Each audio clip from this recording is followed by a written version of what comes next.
Actually, I took my glasses off, now I can't see. Okay, as we reconvene to open session, it is 6:38, and let's start the evening with the Pledge of Allegiance. Suraj, would you like to lead us?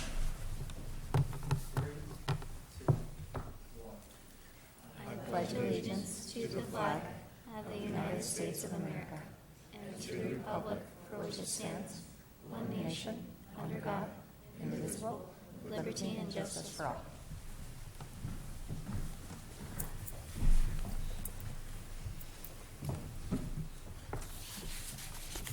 Okay, E for the report of board action taken in closed session. We have two items.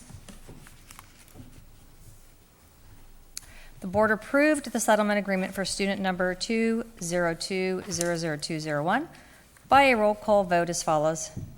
Suzanne Seymour, yes. Richard Phillips, yes. Megan Crawford, yes. Matthew Brock, yes. Linda Reed, yes. The district will provide student-related services, and students waived all claims against the district.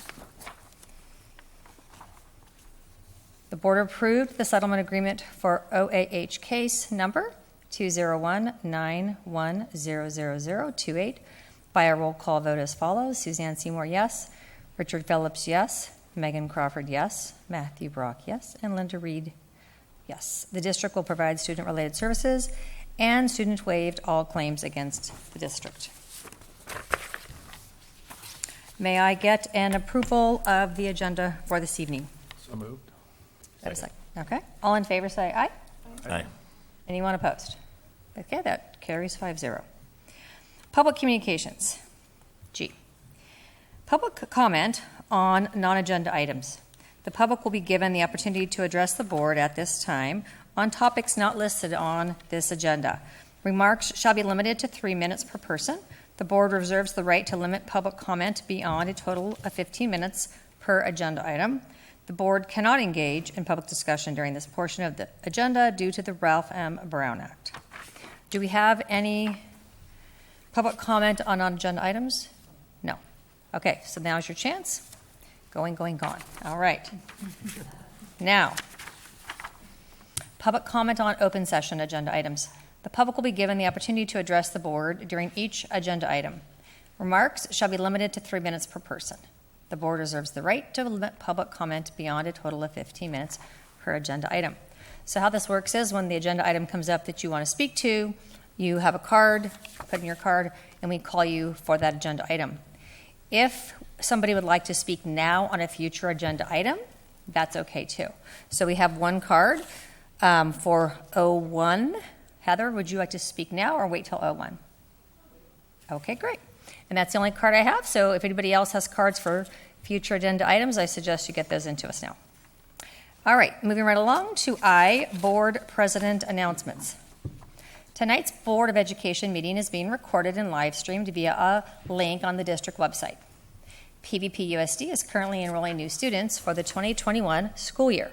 For details about new student enrollment at all grade levels, please visit the district website at pvpusd.net. All currently enrolled PVPUSD students entering 9th grade in the fall of 2020 must select their high school of attendance on the Aries Parent Portal during the month of February. Students may choose to attend either Palos Verdes High School or Palos Verdes Peninsula High School. The district, PEF, and the Palos Verdes Peninsula Council of PTAs will be hosting a parent wellness symposium focusing on student health, wellness, and connectedness on Saturday, March 31, from 8:30 to noon at Palos Verdes High School. Additional information will be shared with parents and posted on the district website. For public health updates related to the coronavirus, parents can continue to check the district website for Los Angeles County Public Health Communications. And lastly, all schools in the district office will be closed on Monday, February 17th, 2020, in observance of President's Day.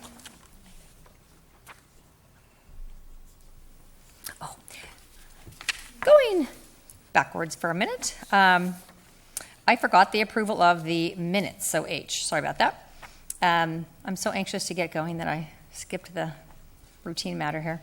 So do we have a motion to approve the regular Board of Education meeting minutes for January 22, 2020? I'll move that we, that's good. Second. Okay. All in favor? Say aye. Aye. Anyone opposed? Okay, that motion carries 5-0.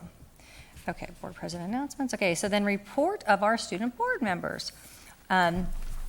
Serena, would you like to go first? Good evening, board members, Superintendent Trainers, and Executive Cabinet. With the first semester ending last month, we had our quarterly credit raffle where 5 students won a $20 gift card for meeting their academic goals. Thank you again to the Peninsula Education Foundation for their support with our Student Credit Achievement Incentive. On February 3rd, we had School Panorama Picture Day. Panorama Picture Day is a Rancho Del Mar annual tradition that has been taking place since the school's inception in 1984. Panorama pictures dating back are displayed in our main office. As always, Rancho Del Mar students, many of which are seniors, are enrolled in spring SoCal Rock classes. These classes provide certified or certificated training so that students can transition upon graduation into a future career field or area of study. 11 seniors have already completed all graduation requirements. Most of the students who have graduated are currently taking classes in community college this semester and will attend the graduation ceremony in June. 11 new students have enrolled at Rancho Del Mar from Peninsula or Palos Verdes High School since the beginning of our second semester.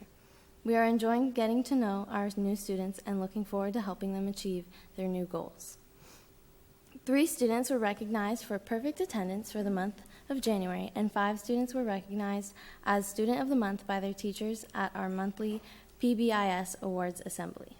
We are currently planning for our spring college tours to El Camino College, Los Angeles Harbor College, Long Beach City College, and Otis School of Art and Design. Also, a new weekly group has started this spring semester, facilitated by the Thelma McMillan Center counselors. The focus of this group is positive coping skills and enhancing overall student wellness. This month, our counseling department will deliver a guidance lesson to all Rancho Del Mar students that explores areas of interest and discovers skill sets utilizing inventories and assessments and other guidance tools. The scholarship application period remains open with many applications available for Rancho Del Mar High School seniors. We are planning a South Bay Counseling Symposium at Rancho Del Mar as well. In addition, we are participating in the South Bay Alter Education Secondary Ping Pong Tournament. These hats that we have here are tokens of goodwill to our fellow competitors from other schools. Lastly, thank you to those from Penn and Palos Verdes High for attending Rancho Del Mar's open house. It was a pleasure to educate and support counselors and administrators as to the opportunities for students that exist at Rancho Del Mar. This concludes my report. Thank you. Oh, thank you so much. And now Suraj. Good evening, everyone. I'd like to begin with a few congratulations. So first of all, congratulations to the PVPHS Literary Magazine, Beard Full of Butterflies, for earning 5th place out of 20 from the state of the National Council of Teachers of English for last year's literary magazine. The students worked very hard to create an amazing showcase featuring a variety of writing, photography, doodles, and drawings.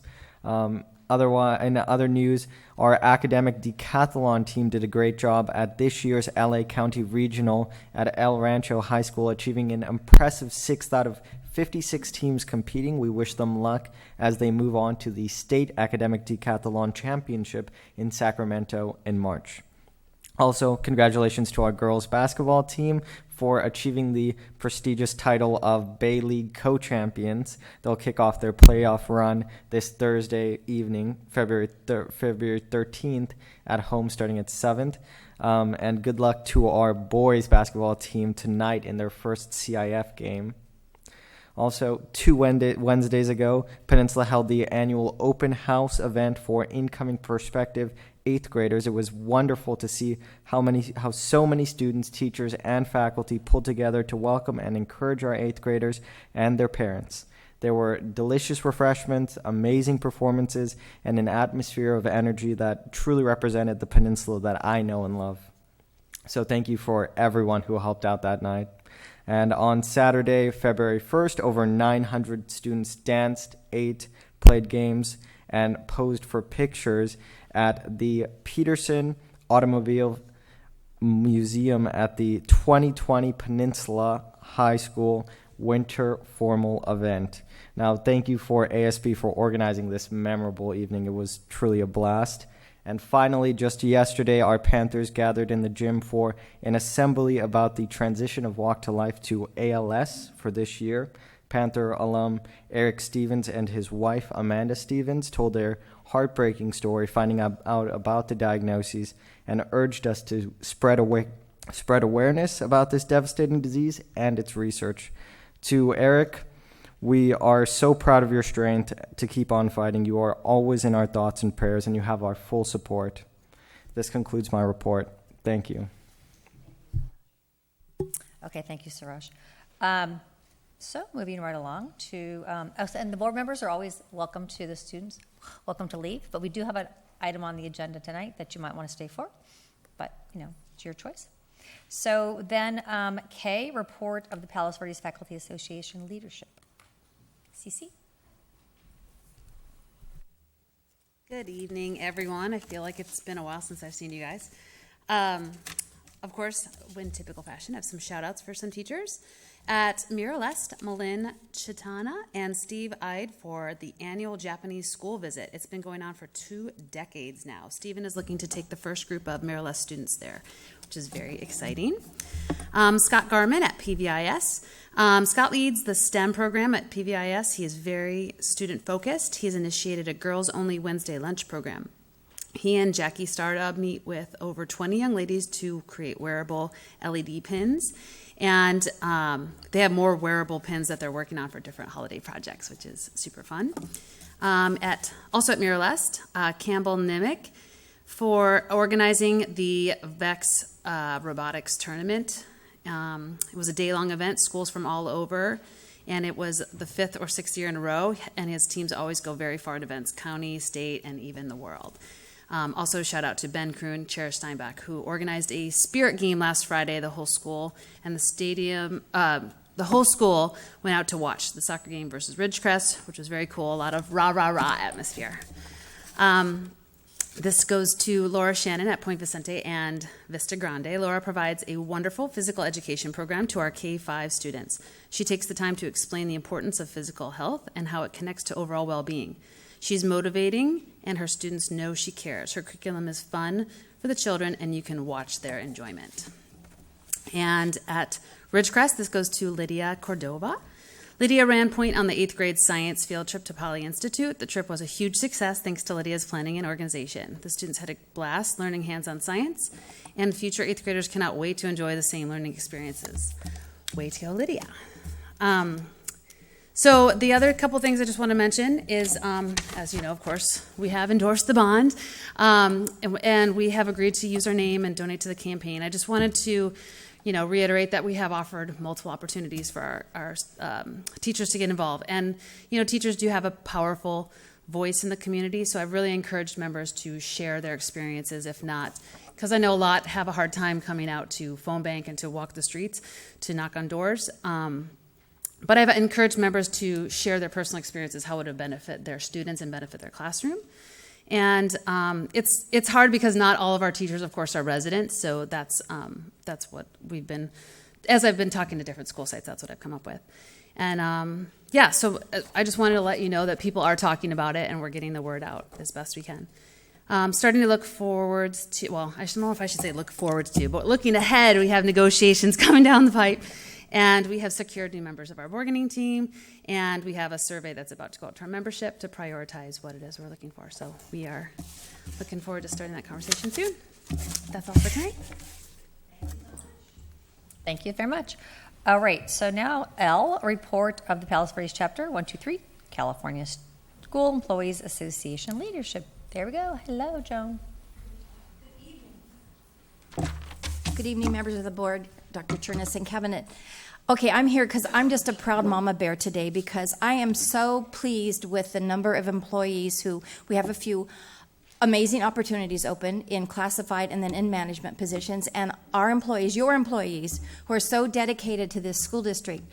are risking, because to some of them it feels like a risk. They're putting themselves out there and they're applying. And I'm just so happy that they're comfortable to do that, because that says a lot. One, it says that HR makes them comfortable enough to know to try, to keep going forward, right? And that we're building confidence. I won't talk about Terry back there, all that he's done for his guys, but I'm just a proud mama bear tonight to know that they're out there and trying to take steps forward. Dr. Horvath and I started a short conversation about a leadership academy for classified. It's something we need to look at. I was kind of writing notes down to myself, and on PD days, we really probably need to be looking at presenting yourself and developing your inner leader, how to build a network, right? And how to motivate and influence when you finally become that supervisor that has staff underneath them. We do have employees who like to jump from the classified position to management. And sadly, because we are, or not sadly, but just because we are who we are, a small district, we don't offer a lot of opportunities where you can have an apprenticeship, maybe one without pay, where they can garner those skills. But it's certainly something we need to start to look at to promote our own employees who are so dedicated and so love this district and the families and the children and the classrooms that they serve. So we're looking at that moving forward. Also, I just want to say a thank you. Dr. Butler, the money man, I read your documents. Thank goodness you put them in a language I understand more or better. I appreciate what you send out to people, because we do forward it out to employees to help them understand what the budget looks like. And it's so comprehensive and so complicated. And the documents that you send out help to identify how to work through all of that. So I appreciate that. The ones, I know I missed BAC on Monday, but we had a representative there. And the statewide reserve levels, the fund balance comparisons by districts, how reserves are designated. We appreciate all of that language that isn't our daily language. Thank you. Moving forward, also, CSEA is ready to make phone calls again next Tuesday. We haven't gone out and banged on doors yet. I think we're somewhat uncomfortable with that since, as Cece says, a lot of us don't live here on the Hill. But we certainly are comfortable in making phone calls and talking. And our employees, your classified employees, are also out there talking to their neighbors and friends and people who do live on the Hill that work for you, helping to generate that yes vote for Measure PV. Because if there's anybody who sees it deep inside, it's those of us that work in these walls, right? And so we are really good advocates of this measure, and we will continue to be so. It's kind of scary to me that it's already almost the middle of February, because I feel like it's June. Your school staffs are working already desperately on promotion activities and really actually even planning for the beginning of the next school year and going into summer. So there's never a dull moment. There's always a lot of people putting a lot of effort forward, and I appreciate them. I know you do. That's basically all I have to say, because we don't want to say goodbye to Mr. Kemabayashi. He has been an amazing mentor to your classified employees at maintenance and operations and in purchasing. And he is going to be missed, and it'll be hard to fill his shoes, but we're going to try really hard. So thank you. Thank you, Joan. Okay, so moving right along to M, the report of the superintendent. Okay, so this is it's a tough time for us because we're saying goodbye to a great employee, but we're happy for Terry. So our director of M&O, Terry Kambayashi, could you please come on up? So Terry, on behalf of all of the students in PVPUSD, we thank you for your service. Many of us are very sad to see you go. Huge shoes to fill. I can't tell you how many people have commented to me about the impact you've made.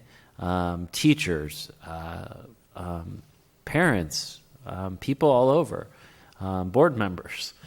So we thank you for your service. We know this is a good move for you. We know that it's a good opportunity, and we know it's closer to home, and so we're happy for you as well. But on behalf of myself and Cabinet, we thank you for your service.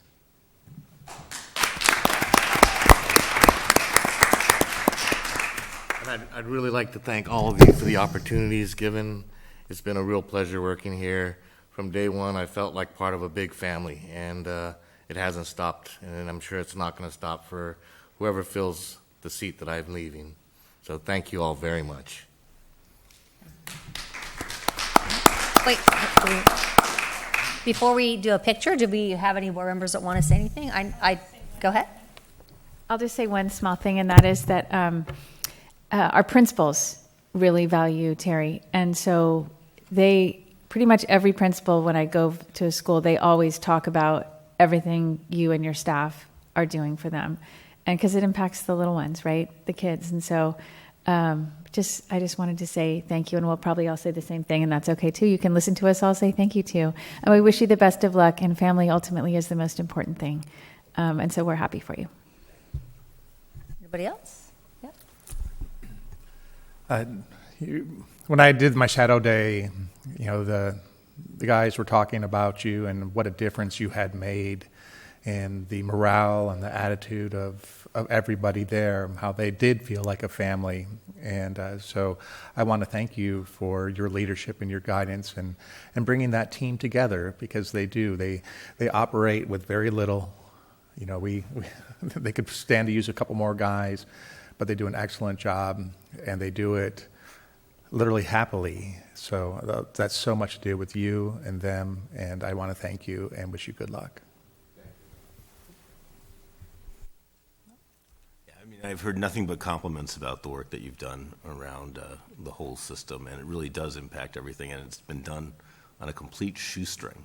And so the way that you've been able to handle the emergencies and innovate to get things done and keep the schools running is really impressive.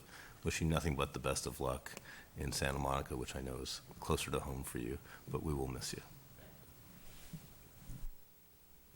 Thank you as well. I wish I got more of a chance to connect with you, but again, I appreciate so much of your service, and again, family is the most important thing, and we'll miss you, and thank you again for everything you have done for our district for the past over 4 years, so thank you. Right. You can't really get enough thanks, right? So there's 6 of us thanking you, and you've already gotten one from Joan. So we really are happy for you, and it is so sad to see you go. And I think that when I first read it, I thought, well, he's not going to miss the freeway, right? So that's good for you, right? We all have one life to live, and I'm happy that your work will be a lot closer to where you live, and that you'll be off the road and enjoying yourself and taking care of yourself, and living your best life. So we really appreciate all that you've done. I can say the same, that I have never heard a single person say anything but complimentary things about how hard your staff works, and it's really a labor of love for all of our classified staff. They really go above and beyond all the time. We see them all the time on the weekends. And I love the fact that now we have everyone wearing a similar shirt, so on the weekends I can actually thank the people that I see at our school sites. So we thank you and wish you well, and I guess now we will take a picture.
Okay, the second part of my report is a mid-year report on our school resource officers, and we are fortunate to have SRO Steve Moses here tonight to hear our report.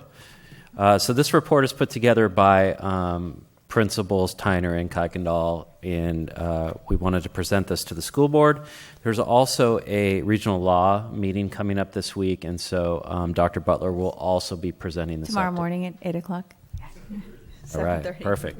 So, the addition of 2 school resource officers for the PVPUSD has been noted and appreciated by many stakeholders. With visibility and student safety as one of our goals, Officer Steve Moses and Dave Roses continually conduct safety checks on the 2 comprehensive high school campuses and have attended school events with large crowds such as nighttime football games, basketball games, and school dances to ensure the safety of the students and faculty. Both officers regularly visit other district schools, including weekly visits from Officer Roses to Marylest, Ridgecrest, and Rancho Del Mar. In addition, the SROs have made regular visits to elementary schools to introduce themselves to the administration, students, and parents in those communities. Both officers have also responded to incidents at different school sites at the request of district personnel.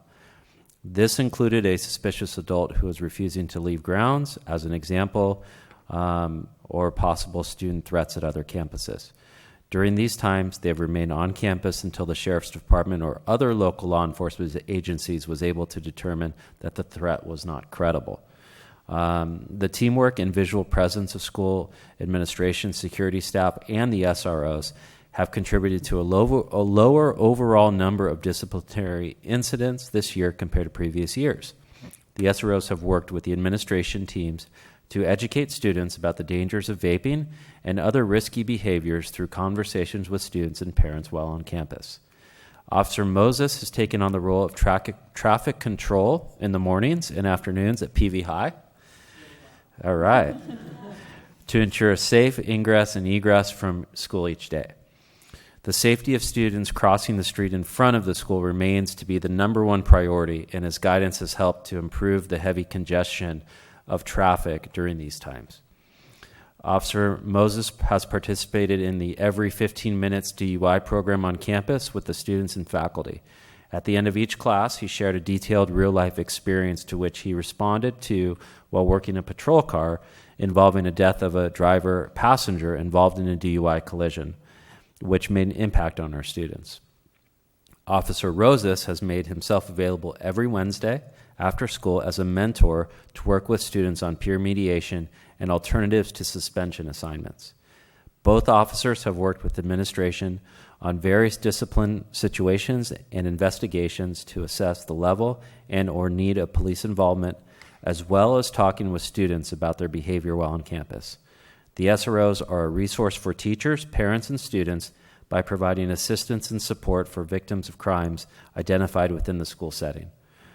They have also worked with the PVE Police Department and the Los Angeles County Sheriff's Department anytime they are called to campus, and have conducted regular meetings with patrol personnel to keep each other informed of what is happening in the community.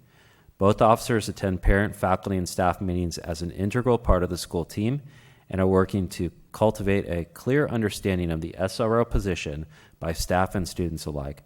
Overall, their input, knowledge, and experience have extremely positively, tremendously informed our school culture. Our SROs have been indispensable to our district. And that concludes my report. Okay, are we going to call Officer Moses up to? Do you want to come talk to us? No? No? Okay, sure, come on up. I mean, what are the odds we're not going to have a comment or a question? Come on. Virtually zero.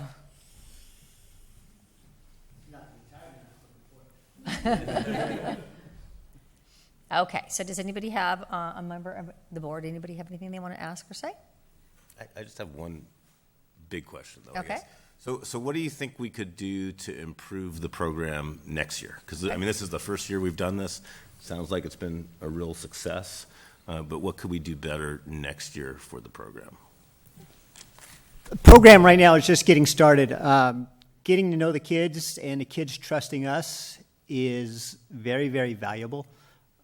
It's happening every day. I'll stand out there in traffic and see just about every kid come in the school along with their parents. Every single day there would be a parent or parents that stop and talk to me. So we're getting the trust of not only the kids but the parents as well. So that is key to them trusting us with information they may have, if it's something dangerous, weapons, drugs, anything of that nature. So Good. doing good.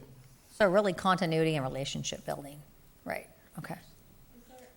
Do you and Officer Rosa see a difference in your roles at the two high schools? Are you feeling the needs at the separate sites? They don't necessarily have all the same needs all the time, or is it pretty much the same? Well, your high schools are where you're going to find most of your trouble. Older the kid, the more trouble he or she may get into. We probably do need to concentrate a little bit on the middle schools, so they know coming up to the high school level that expectations they must meet. So yes, I think getting around to other schools would be very valuable. Anything else? How often do you and SRO Rosas discuss and get together and collaborate? Well, we'll call each other. Anything major happens at his school or my school, or anything that he may hear, or anything that may happen during any of the games at night, he'll give me a call and I'll give him a call. We'll send pictures of any drugs found on campus, what he did about it, and how they. So we try to be consistent in the penalties and what is actually happening on each campus. Would it make sense for you to have a monthly meeting where you sit down and talk to each other, or just about moving forward? Because everything I've heard has been so extremely positive about this program that I would love to see it continue. The work that you guys have done has been extraordinary, and I just want to be able to build on that and to capitalize on the fact that we hired two terrific people. To use this opportunity to kind of pick your brains and make sure. No, that's anything helps. We see something from our angle and our experience with the Sheriff's Department. You guys see something totally different from the outside. So information from you guys is very valuable. You guys know the kids since, they started elementary school. So I'm just getting involved in the game and knowing kids and knowing what they were like growing up. So any information is valuable information. And yes, having a monthly meeting would be, I will actually start that this month. So yes, thank you. Thank you. Thank you for your service. you. And also, too, I guess kind of echoing on, like Rick was saying, to improve next year, have there been, or I guess, what has the biggest challenge been this year? Biggest challenge has been vaping. We address it. We work as a team, try to hit all the bathrooms at any passing period, lunches before school and after school. We know it's happening,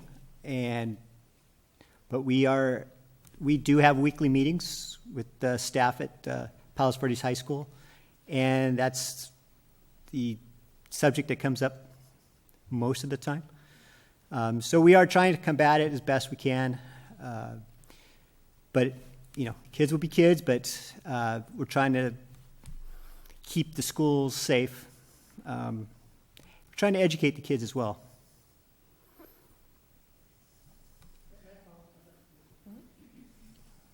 So at the middle schools, and I know that you're not directly related to the middle schools yet, but some students are afraid to use the bathroom because students are vaping in there, so they'll actually not use our bathrooms at all.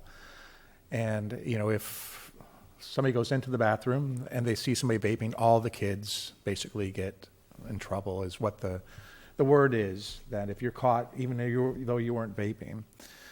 So I just want to make sure that we are addressing that and looking at it to make sure that our students who aren't doing anything wrong still feel comfortable enough using the restroom. Right. The good kids should not feel uncomfortable. Exactly, It's but the- they are it's at the bad some- kids that should feel uncomfortable. We at the high school, we make sure that we see or somebody's in possession. We may not catch everybody all the time, but the people we catch are actually the ones. Right. If we could just make sure that's clear, right? If you're just going to the bathroom and you don't have anything to do with it, you don't have to worry. That is correct, and maybe we should address that the beginning of the next school year, and as a unit, so everything is consistent. Thank you. Good input, guys. I think that was all really useful information. I'm excited to hear all of the improvements, and I'm glad that there's a lot of interaction with our students as far as like the DUI education and the other peer mediation and those pieces, because that was really the part that I thought would be super helpful to all of our students. I've heard from a few parents who've said that they're kind of tired of hearing about vaping because it's really overblown.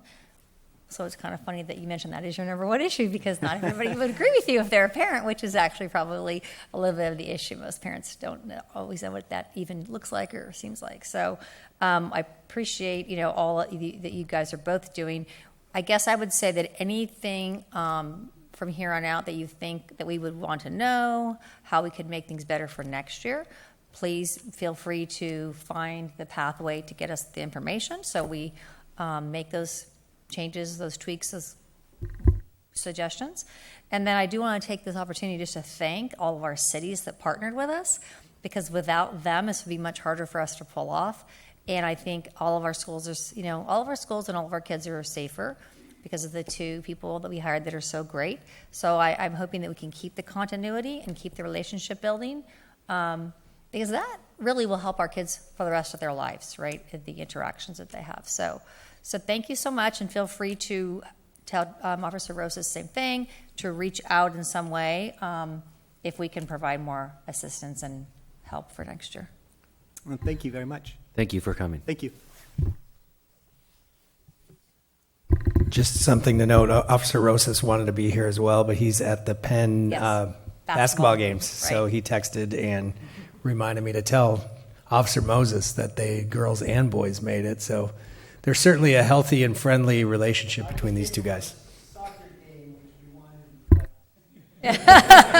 Duly Funny noted. how this just keeps on trucking, even if you just got the job 6 months ago. That's fascinating. Great. Well, thank you.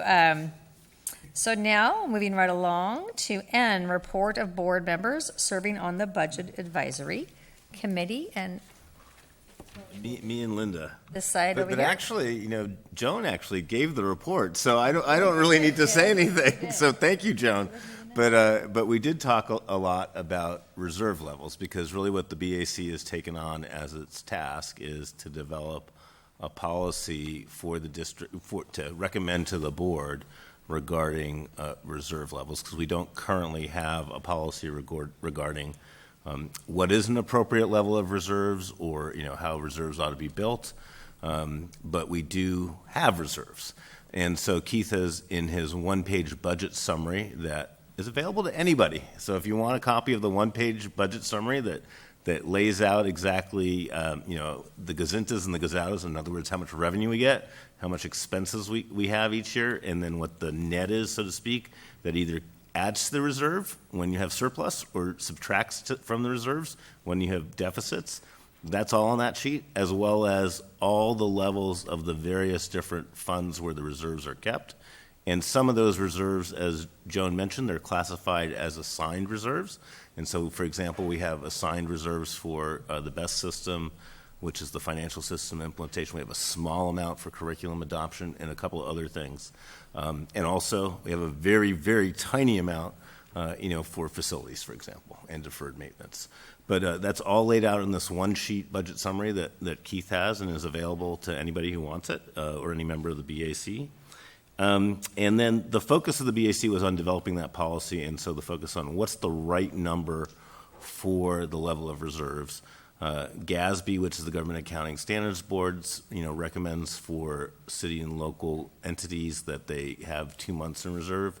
There was a motion put forth at the BAC to have a number of 16.5%, for reserve level, which is slightly below, but very consistent with the 2 months of reserves. There was a vote on that motion, which was 5 in favor, 2 against, and 6 abstentions.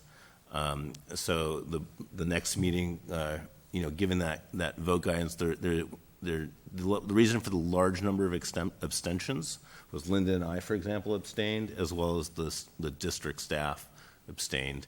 And then there were 2 abstentions of otherwise voting members of the board as well. And the 2 no votes, unfortunately, were from the employee unions. And so we don't have complete consensus, even though we had an affirmative vote on the committee. So it's going to be up to the committee to come back still and say if it is going to be 16.5% or if they're going to try and drive towards consensus. That's really up to the BAC to figure out.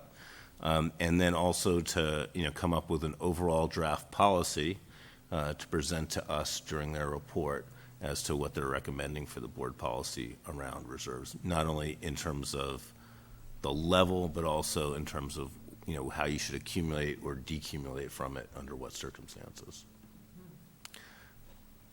So Okay, so that motion did not pass. well, it's subject to so it's somewhat subject to the committee as to whether or not it passed, because abstentions are considered not actually votes cast, Okay. right? And so it did receive a majority of the votes that were cast, 5-2, right? But And did you have enough votes? there was a quorum present because there Right. were enough members of the committee there, Uh-huh. and so the vote should count. But that's not something that was discussed by the committee at the time, and it's and there's no requirement in our policies that it be an affirmative vote of the members present. Unlike for our board. See, I actually had to research all this. For our board, we need to actually have a majority of the board. And Right. so if there's 5 members on the board and 2 people abstain, then the other 3 have to vote yes, or the motion wouldn't cast. And Right. so if there's ever a matter that 3 members of the board abstain from, can't get business done. So, but that's determined by EDCO. But that's not true for a board advisory committee. Okay. So we'll see what the BAC says at their next meeting, because it's really up to them to figure out how they want to handle that situation and move forward. Okay. Does that make sense? Because when we talked about having a policy, the policy could have been, and still can be, something very different than that, and that it could be an aspirational level that would not necessarily be something that we are bound by. So, the BAC, whatever they do adopt eventually will come here, and then this board will talk about it and see if we want to adopt it, right? So I would Right. just suggest that would be my input, is that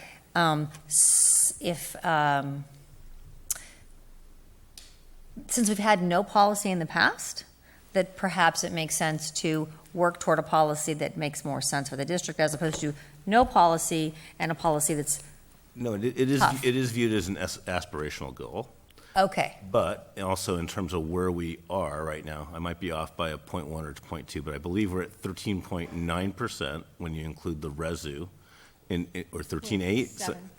13.7? 7, right?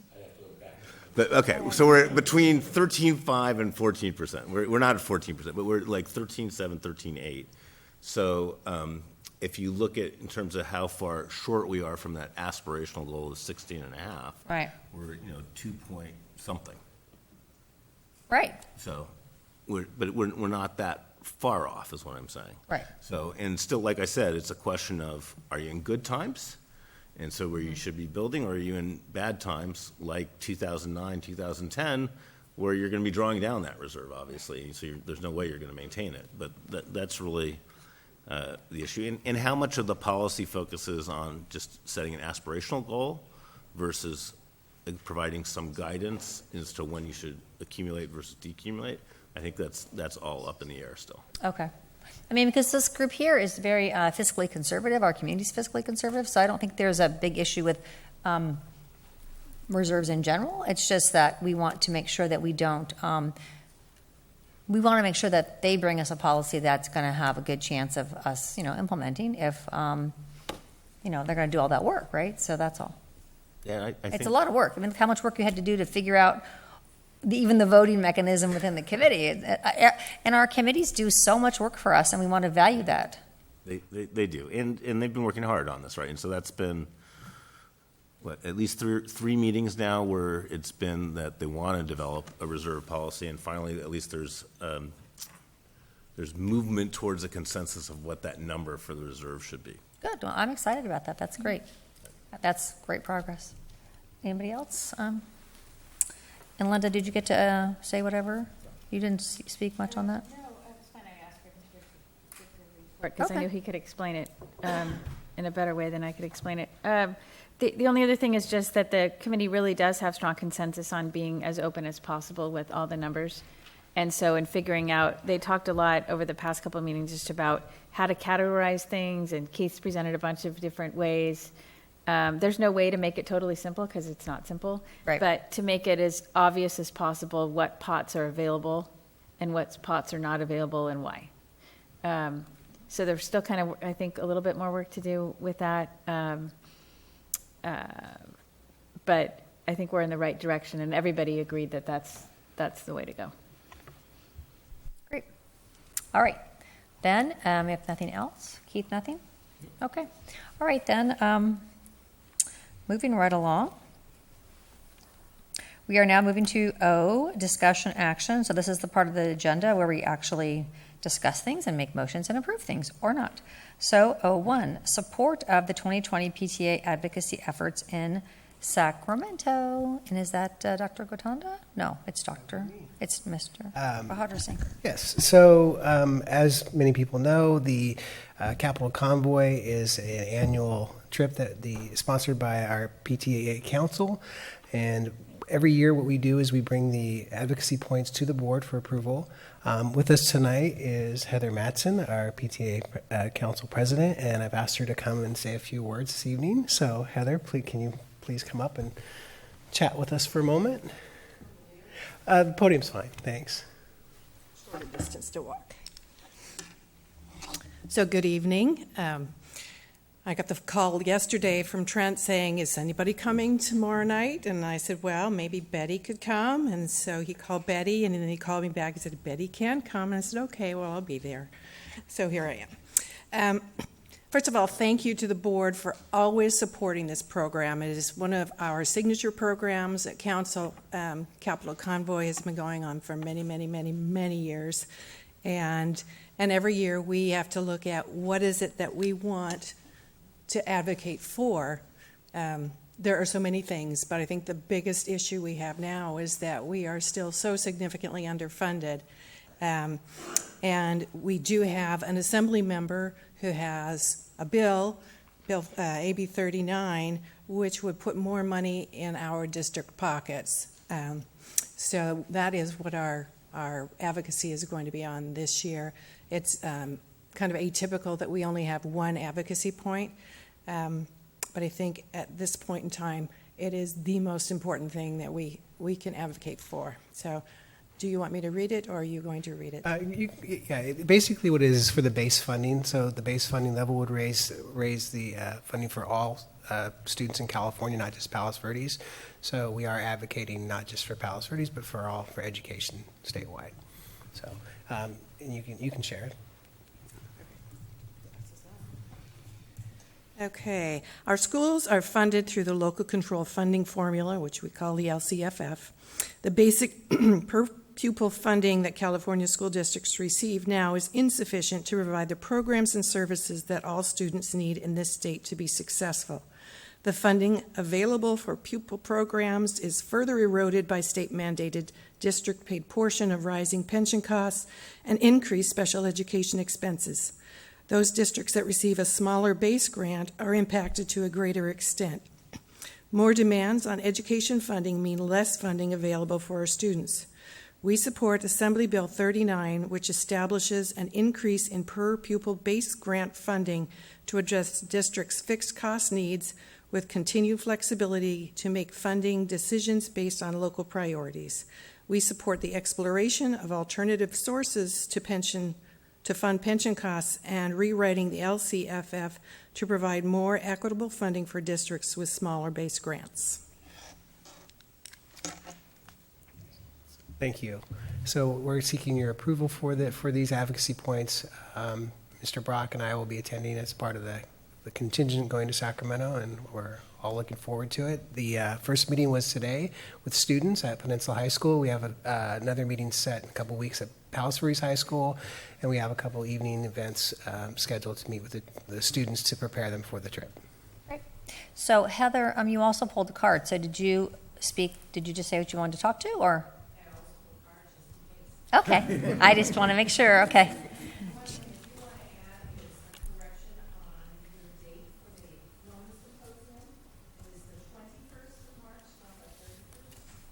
Oh.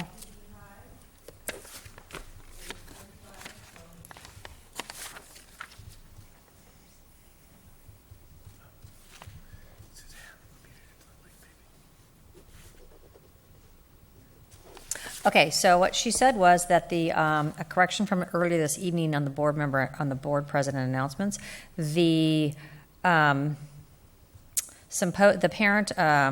wellness symposium focusing on student health, wellness, and connectedness is on Saturday, March 21st, from 8:30 to noon at Palos Verdes High.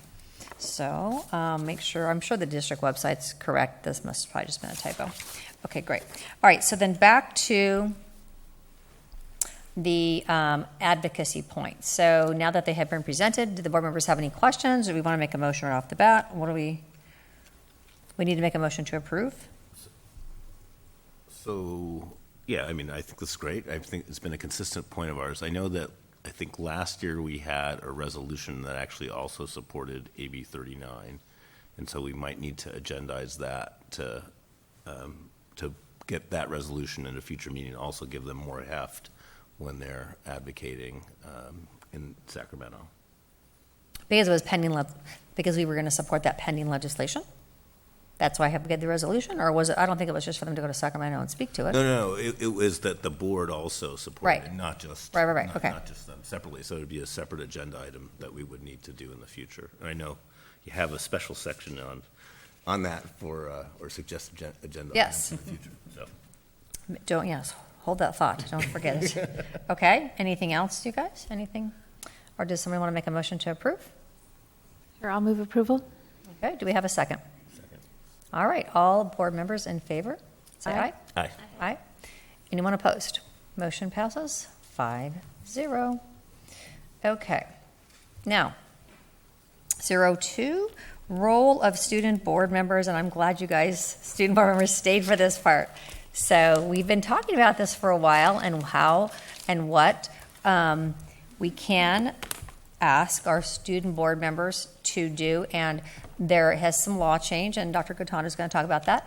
And I don't want you to feel like you have to, we can have this conversation and think about it, right? We don't have to make a big decision.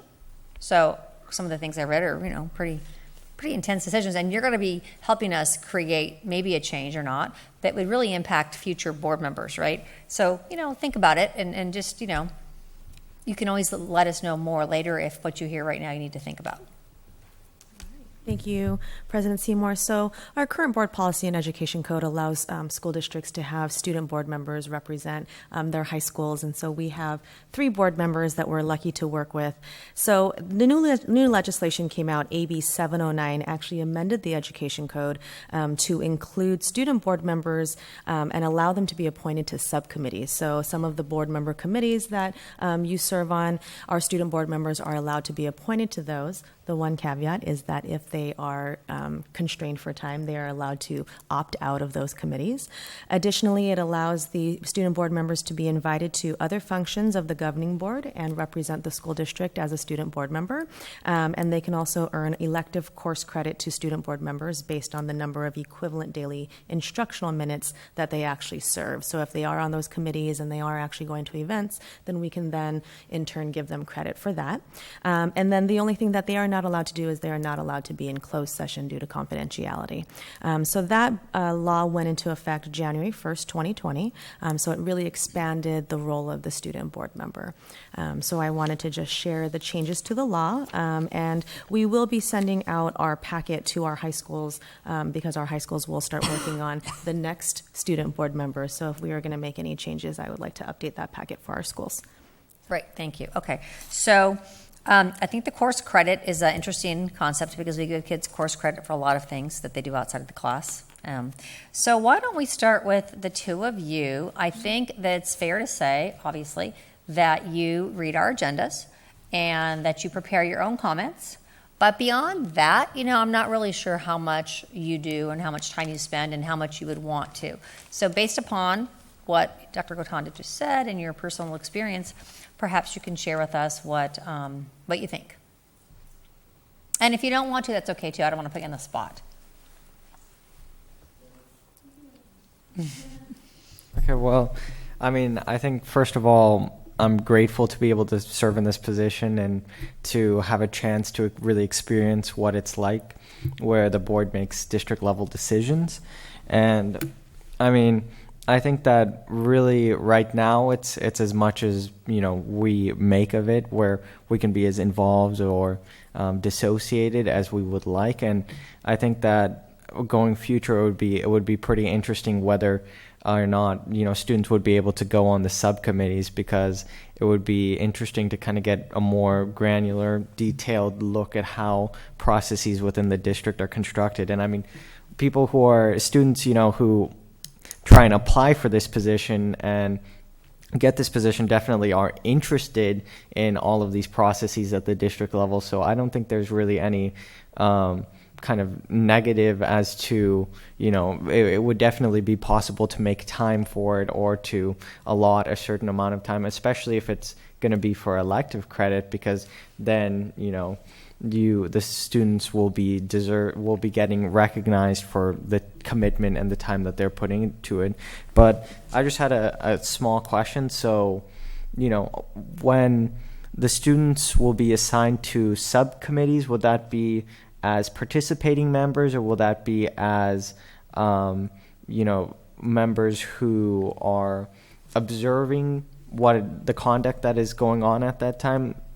Or how exactly would that function? So you would be a participating member.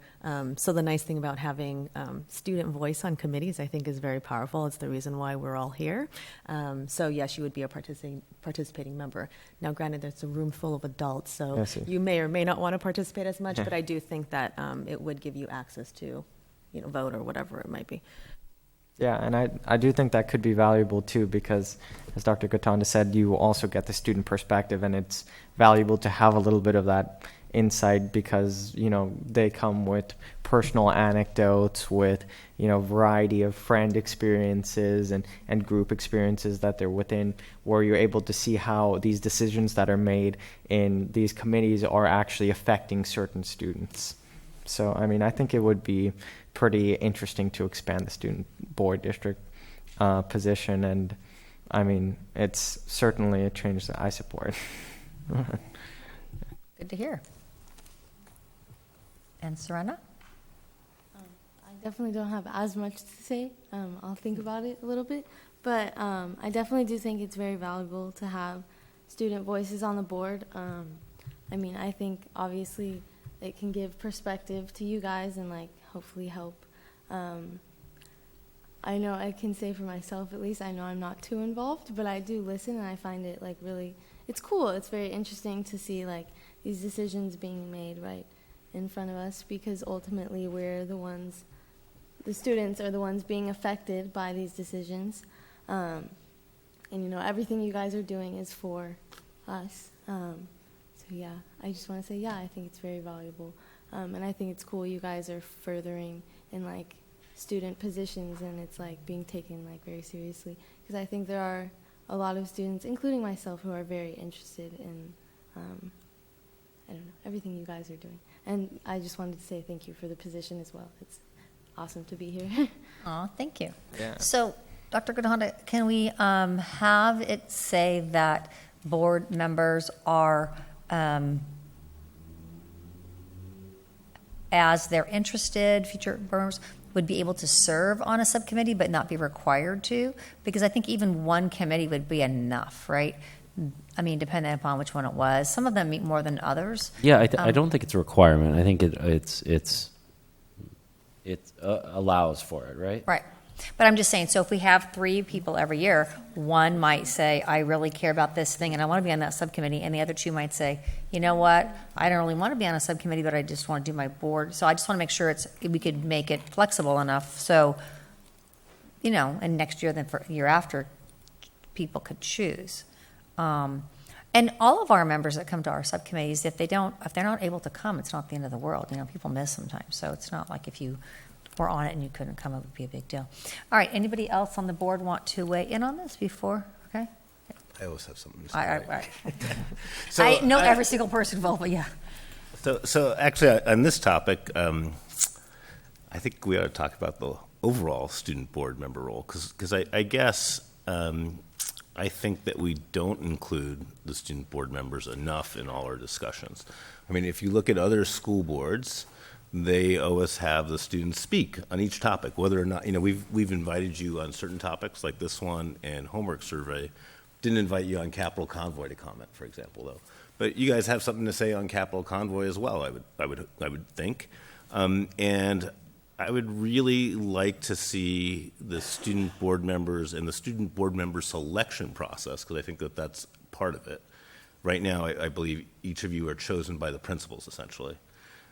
And so, is that representative of the students or not, right? But the student board member role is really supposed to be representative of the students at the school, and to really be a member of the board who provides the voice of all the students at the school.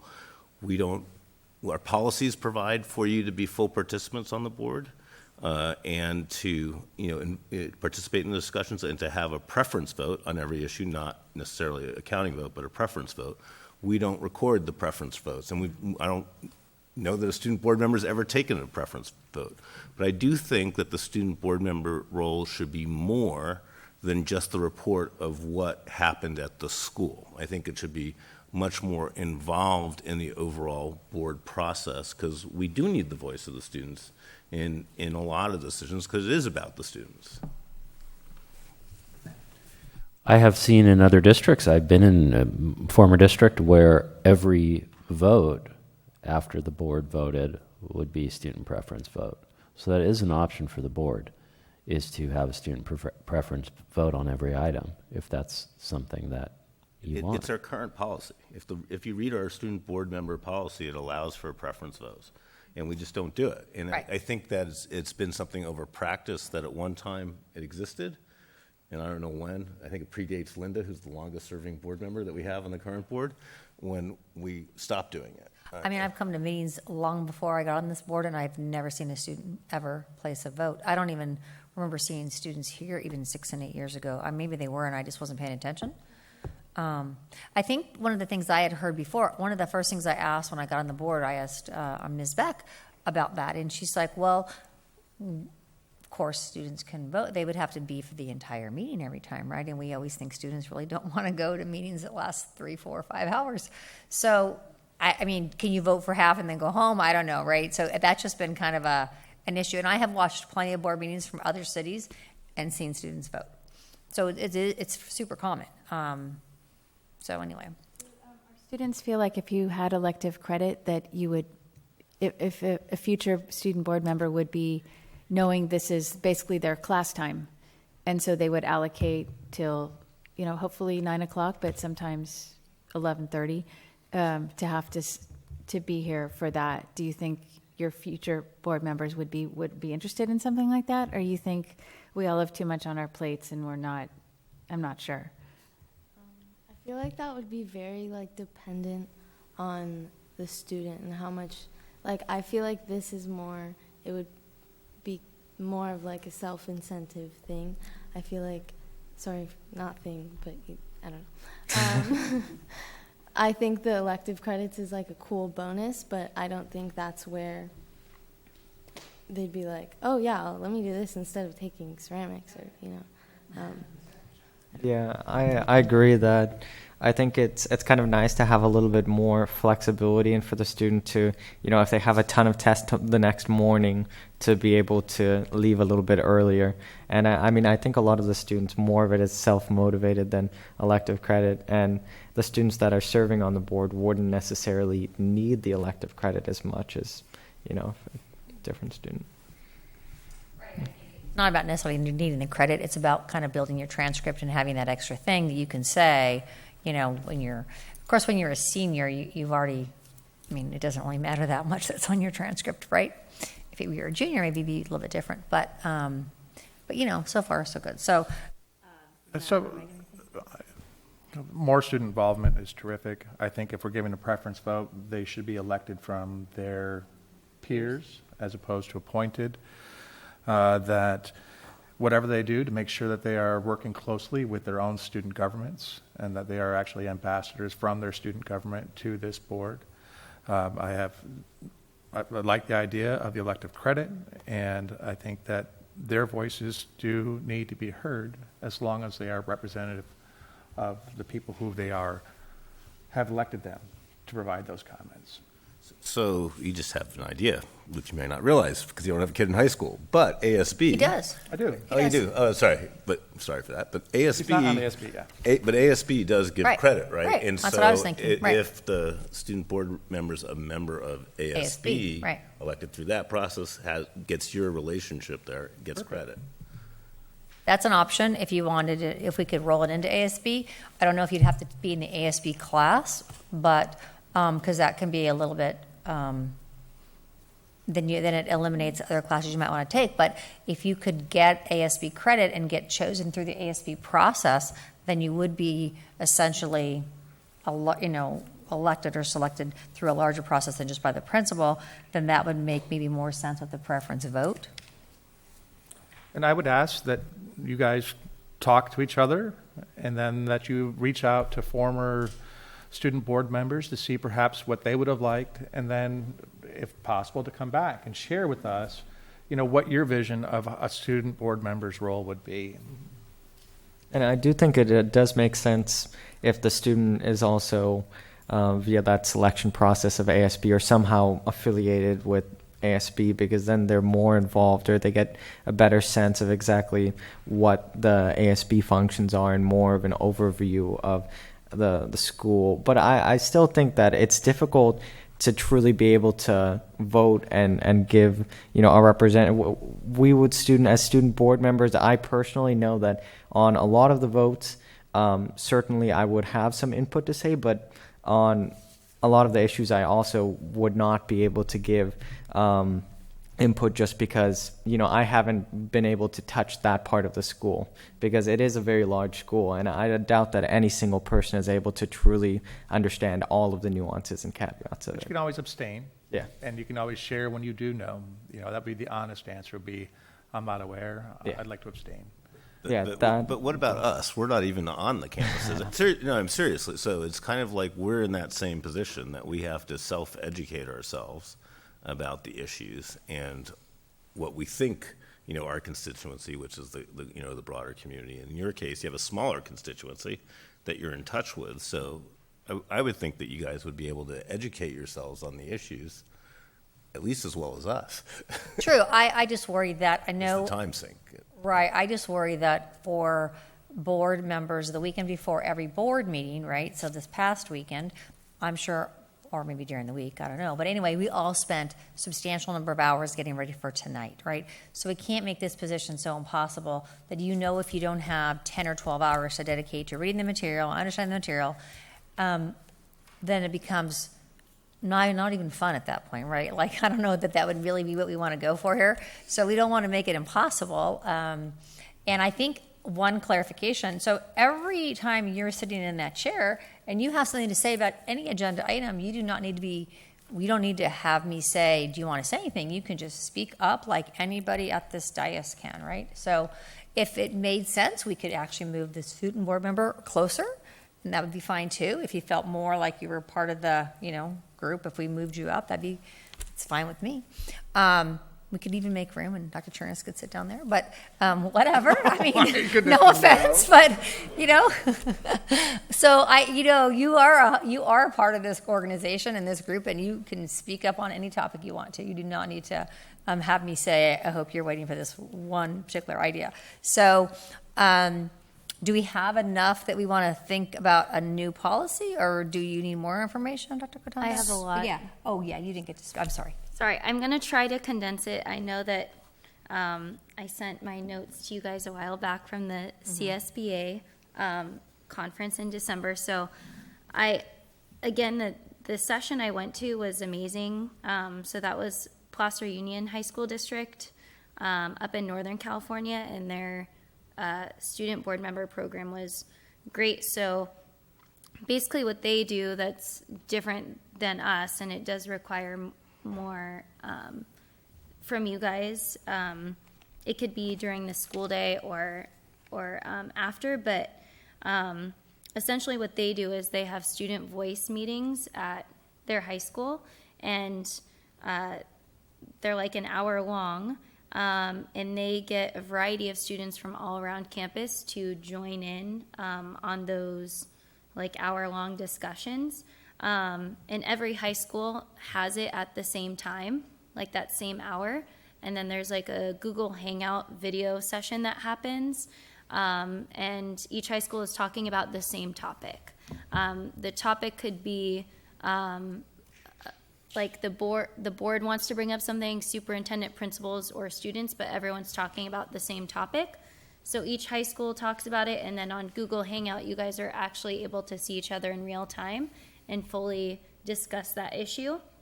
And then when you come back to a board meeting, basically what you do is you give us feedback on that topic, and it's like a call to action to tell us what to do or how to fix that situation in some way. How they got those other students there was kind of a variety of ways. They posted flyers, they went on like the news program, they went to each classroom, whatever it was.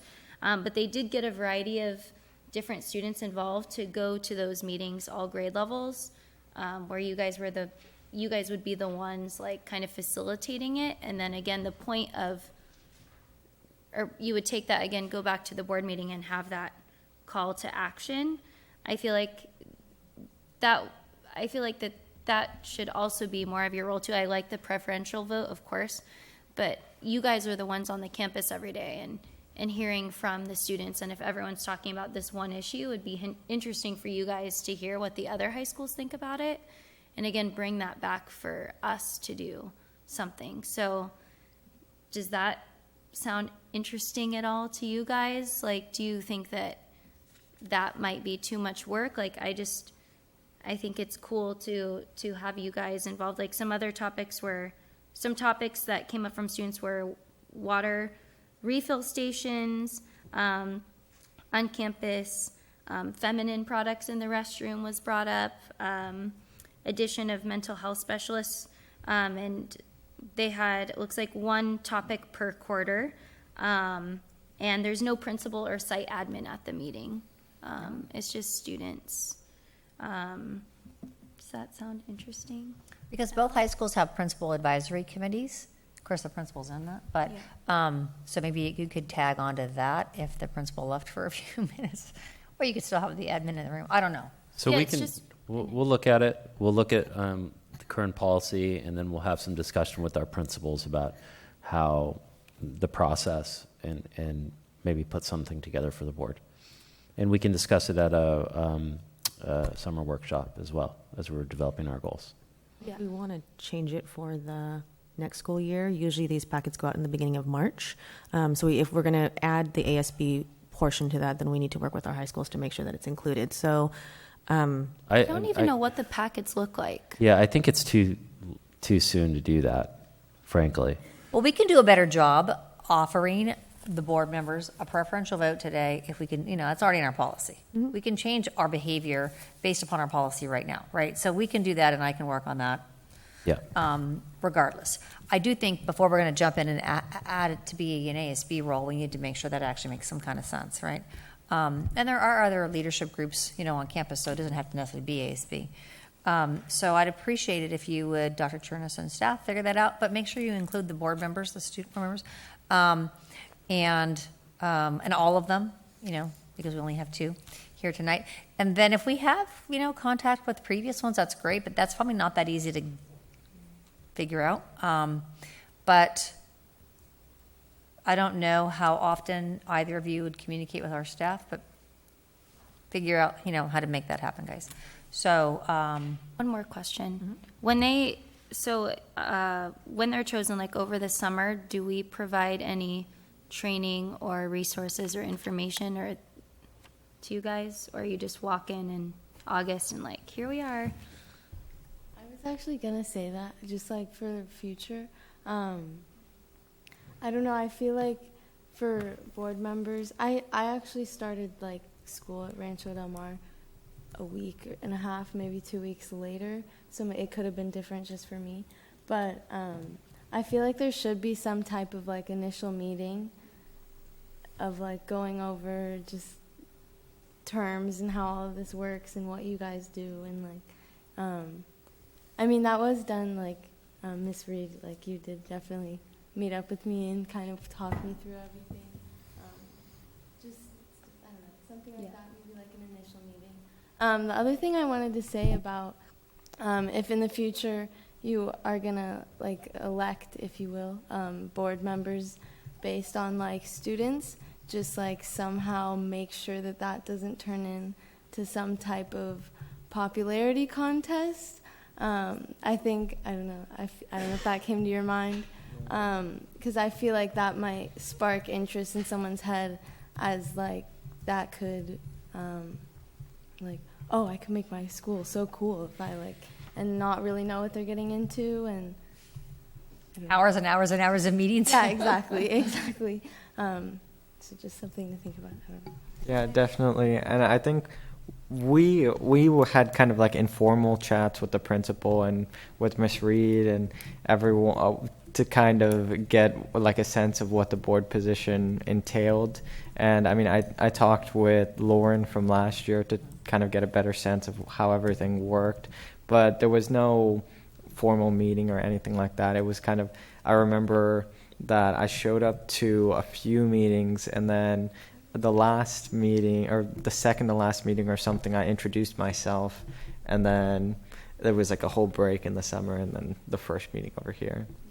Also, the district that I mentioned does that as well, like training over the summer, just with policy, the Brown Act. I think it is important, like even for us walking in, like, the first meeting and even before then, like there's a lot to learn, and then we want you guys to be a part of it and know what's going on. I don't think it's fair to just throw you in.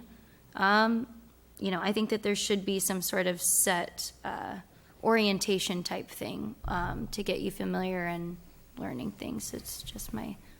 I also agree about the part where if it's election, there has to be some way to make sure that it's not just based on popularity. And it's kind of difficult to make sure that the students have to know what the position of the board member is so that they can kind of accurately choose based on that.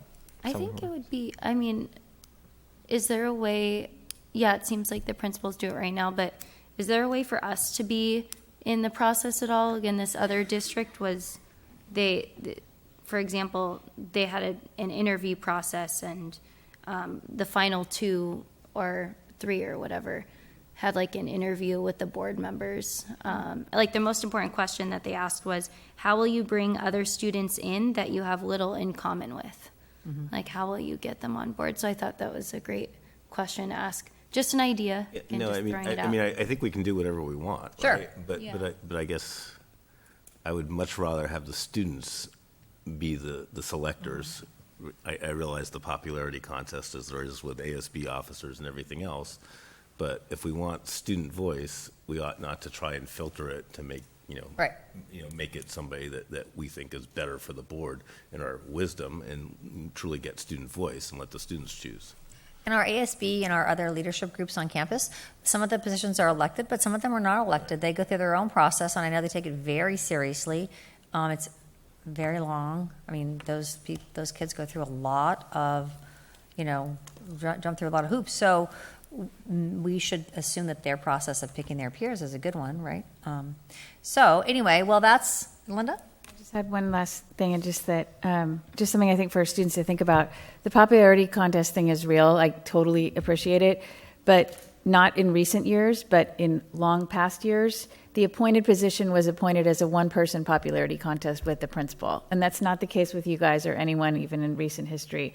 But that's kind of a concern, that the principal picks somebody that they might think will maybe say the right thing all the time, or say what the principal wants them to say, or is the popular kid anyway. So if the kids vote, that's, you're going to have to work hard to get the vote. We did, right? So that's just kind of how it is. Just the last just clear point. If students would have wanted to know about this item tonight, there was nothing attached. Right. So I had no idea where this was going in any way as a conversation, and our student board members couldn't have either. So if, Dr. Turnus, you could just, in the future for this kind of topic, there could have been students in the community or parents that would have wanted to speak on this, and they had no idea what we were even going with this. So I think it does need to come back, if for any reason, just to be more clear to everybody what we're talking about. And that was it. Okay. I wasn't really sure what we were going to talk about either, so I think this actually worked out fine. I was trying to just kind of let it be what it became. So I'm glad that, we got the input that we did. Any last comments from either of our student board members before we move on to the next one? Nothing? Okay. Great job, you guys. Really? Honestly, it's hard to be up here and speak, and you guys do a great job, honestly. All right, so let's see here. Now, 03, approval of revisions to enrollment procedures outlined in board policy 5116, and this was on last time's agenda, and it is back. It is as back. an approval to approve a new policy. So we, based on the direction of the board and superintendent, we made revisions to the policy language. Those are in front of you, and just kind of a quick recap. What this issue is regarding when families move during the school year, a change of address. The change to the policy that what the board had expressed was to allow families to have the option to remain at the school the subsequent year. So the policy language, the changes reflect that. There's also language that kind of outlines what the process is, and for concurrently enrolled siblings. All right, we talked about this for quite a bit last time. This seemed like a pretty reasonable approach. Do we have anybody that has anything they want to say before we move to approve it or not? I move that the board approve board policy 5116. We can always discuss it after the motion. Yeah. As presented. Okay, do I have a second? Second. All right, conversation, discussion. So when it got rewritten, we, at the bottom of the page, we used the term sibling privilege, but we lost really what the definition of sibling privilege was, which was above it. So I think we need to get that back in there. And I didn't run this past Linda, who would know how to write it properly. So my language is kind of too much. But, what I had basically to insert prior to siblings privilege is if a family chooses to remain at the original school, they will also be allowed to have siblings of currently enrolled students attend that school. And then the next sentence would be sibling privilege will only be granted to concurrently enrolled siblings. I would go from there. Okay, hang on, now I'm going to read that.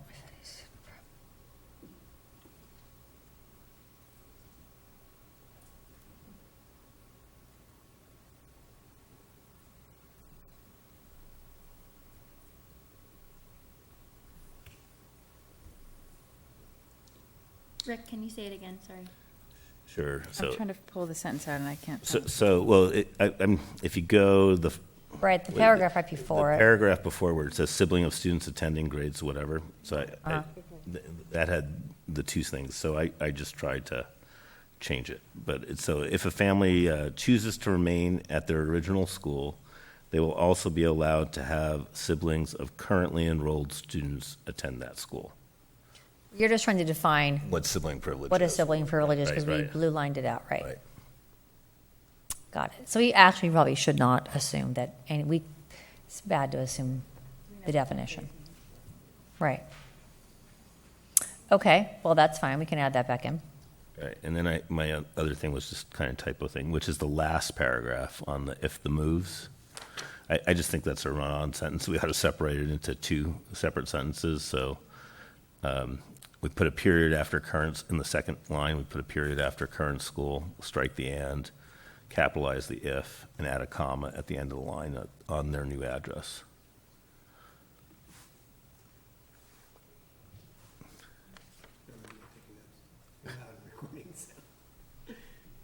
I can give you my markup. Not that you'll be able to read it, but. But that's not any content change, so, okay. All right, was there any other input that anybody wanted to offer? Linda? I had something from the Lunata Bay PTA meeting. Okay. First, I just wanted to say I appreciate this. It removes the problem we had where you had less choice as a resident than you did as an Allenville student. Right. And so that takes that issue away. What they talked at length with me about was TK, because at TK's used to kind of a long time ago, I think, kind of were in a few places at once, and now they're kind of moving around. And so what happens is you're in a TK, there was always the expectation that you knew that TK was offered at Dapple Gray, help me out, Cece, Soliato, Rancho, right? You knew it was at certain schools always. And so you knew that you were only going to spend that year at that school. And what the parents are feeling now is it's bumped back and forth. For Lunata Bay, they talked about Lunata Bay, Point Vicente, then it's here, then it's there. So the teacher gets bumped, and then the parent feels an attachment to the school where they spend that first year, and they might want to stay there, especially if it's not that far away. I mean, they can't do that with TK. And TK is actually stuck in here. So when I read when I went back and read the sentence, if you move during TK, you can stay at the same school.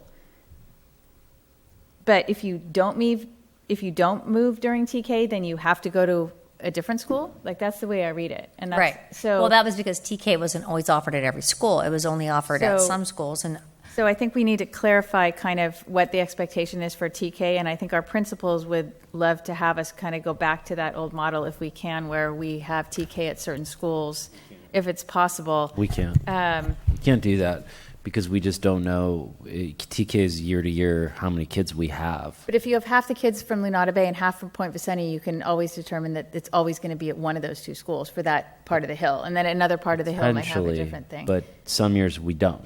Okay. Right, so then I guess I would say our incoming parents need to really understand that TK is a one-year thing, and it means nothing that going forward. And currently? it might be written somewhere, but they're not. When they get to a school, they're not.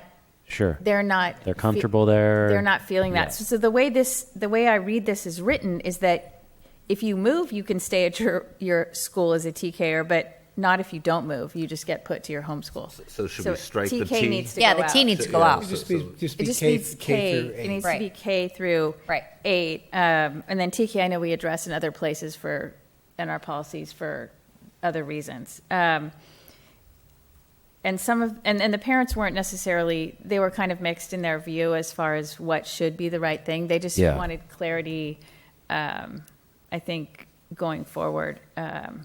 Well, and then that goes back to so our current practice is you go to your home school after TK, is that correct? Right. That's correct. And you just get lucky if your homeschool happens to have TK. Yeah. Right. And it's And we changes do year to try. year. We try to keep it as consistent, but we have flipped, especially Point Vic and Lunata Bay. And other schools are usually hoping they get a TK. Sometimes they don't. Sometimes they do. I think we added one at Montemalega this year. So it is kind of year to year. Okay, then I would just ask, maybe explain to our parents a little bit better, and then just take the T out if you're revising what Rick's suggestion was. Would be great. Okay, so that's a third amendment to this policy at the table. Great. Anything else that we needed to add, subtract? Student board members, do you have anything you want to add about how our policy will change regarding school attendance boundaries with regard to whether or not you move during the school year, because that's what we're trying to fix. You don't have to have anything to say. I'm just making sure you know you can say something if you'd like to.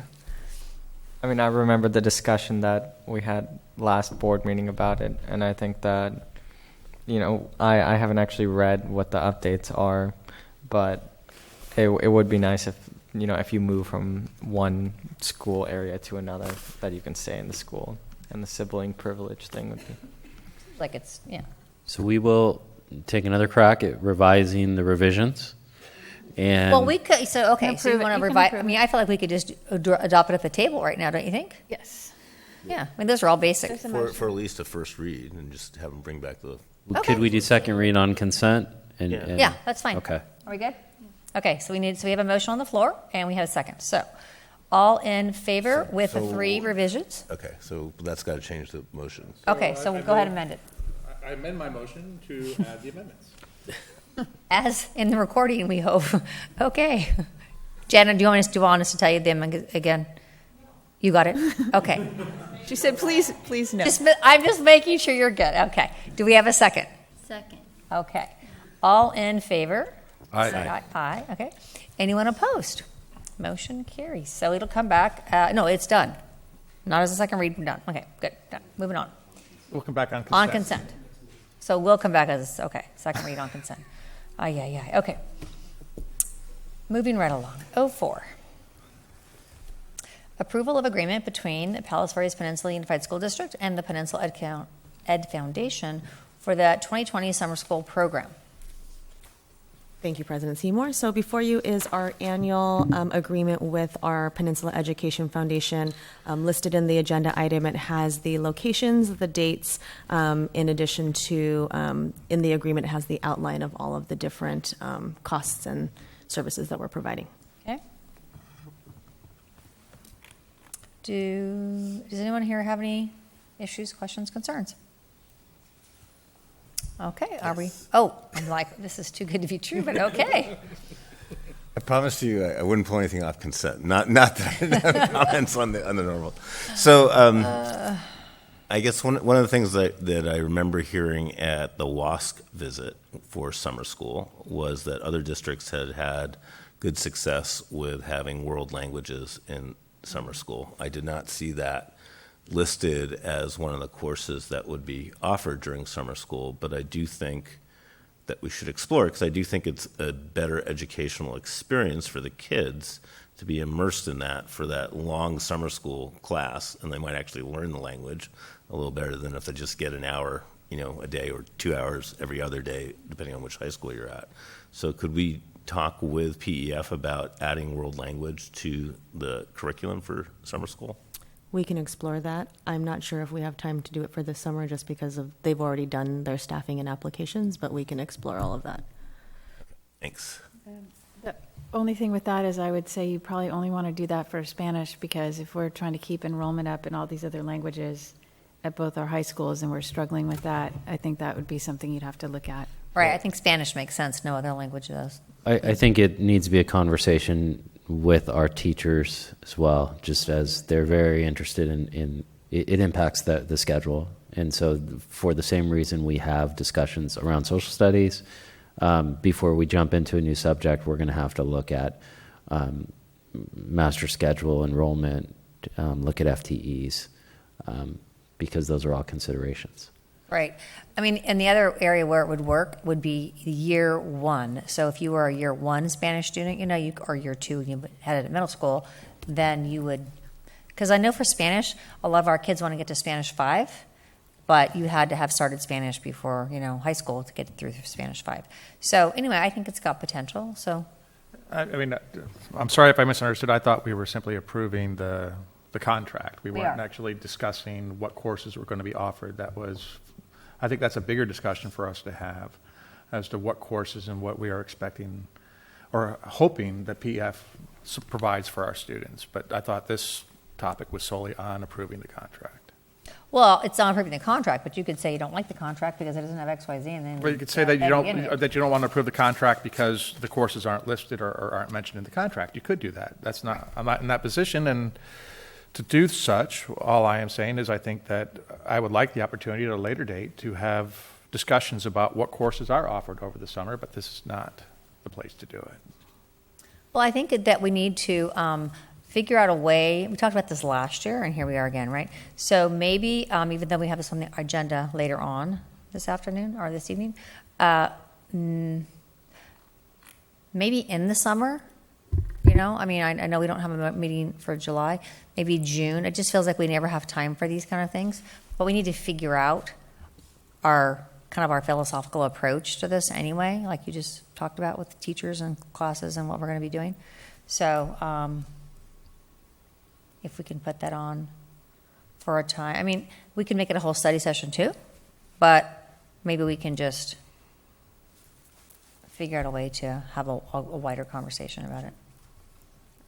Okay, so wait, did we have a first and a second?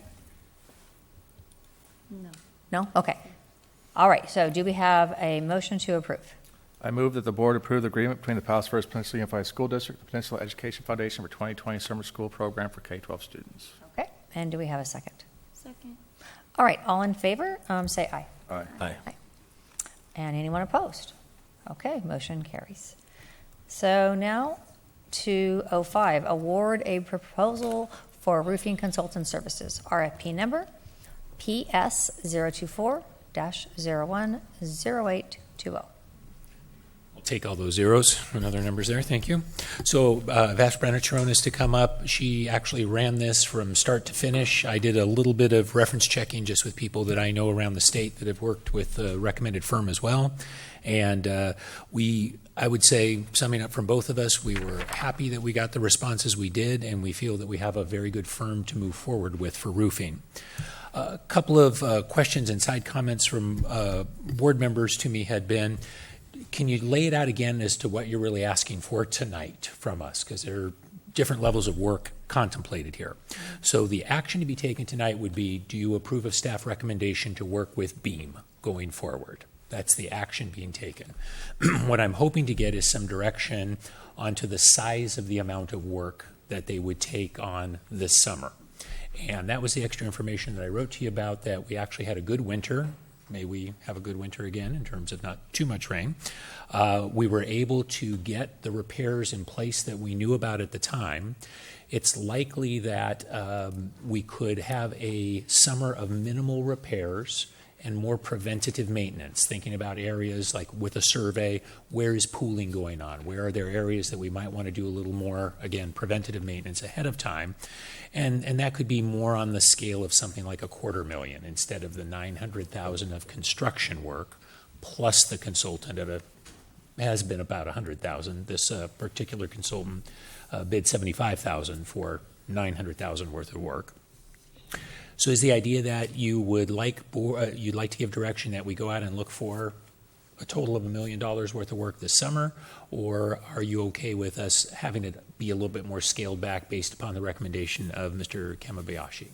So we can get to the direction part later if you'd like, but I just wanted to introduce that as context overall. The action that we're looking for tonight is to approve a consultant. Okay. And then, did you have anything you want to say yet? You're waiting for I don't have a whole lot to add. I'm here for questions. Okay, perfect.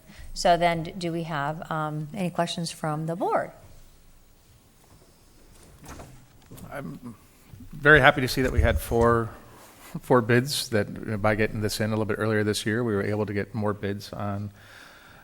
Every time we have more bids, it's better for us. So thank you for doing that. Thank you for getting ahead of this program this time. I guess the question I do have actually revolves around the improvement measure that's coming up. You know, is there a duplication of efforts if we do this now versus what we're going to have to do later? I just want to make sure that if the measure does pass, that we are not paying twice for anything. So that's my question to you is, so we do a survey. Now the survey will be good. We can then take that forward if the measure passes and use that survey and not pay for that again. So I just want to make sure that we're keeping that in mind.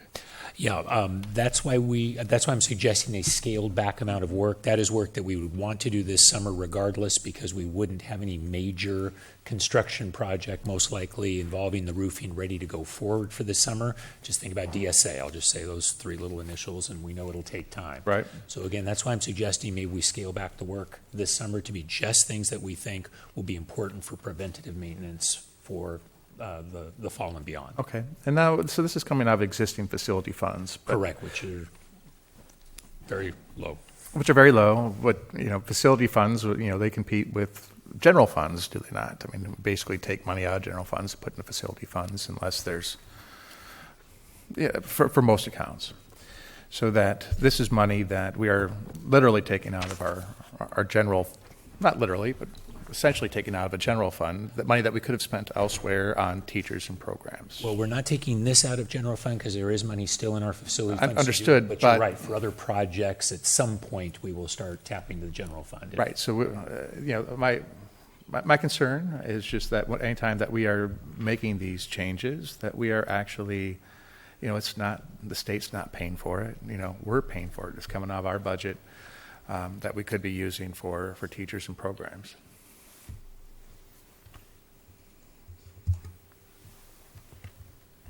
Which fund? And we're all looking at the budget snapshot sheet. So the question is, which fund does this come out of? This would be out of Fund 40. 40. Okay. So it says there's 600,000 left in that. We can spend up to that much. That would be, again, my recommendation Okay. that we scale it down. We don't do 900,000. Okay, because that's a one-time, long time ago pot that's dwindled down to zero now. Correct. Close. Yep. Okay. Go ahead. So I went through this extensively. I usually do on the bids. And while we did get 4 bids, we really didn't get enough because you really ended up with 2 competitive bids.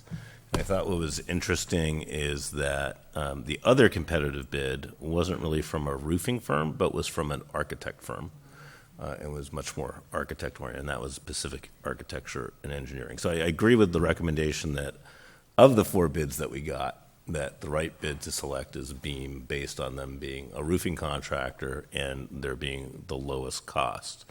I was surprised that our historical contractor, Atlas, came in at twice what the others were, and thus is not going to repeat. And so I'm glad that we did compete this because we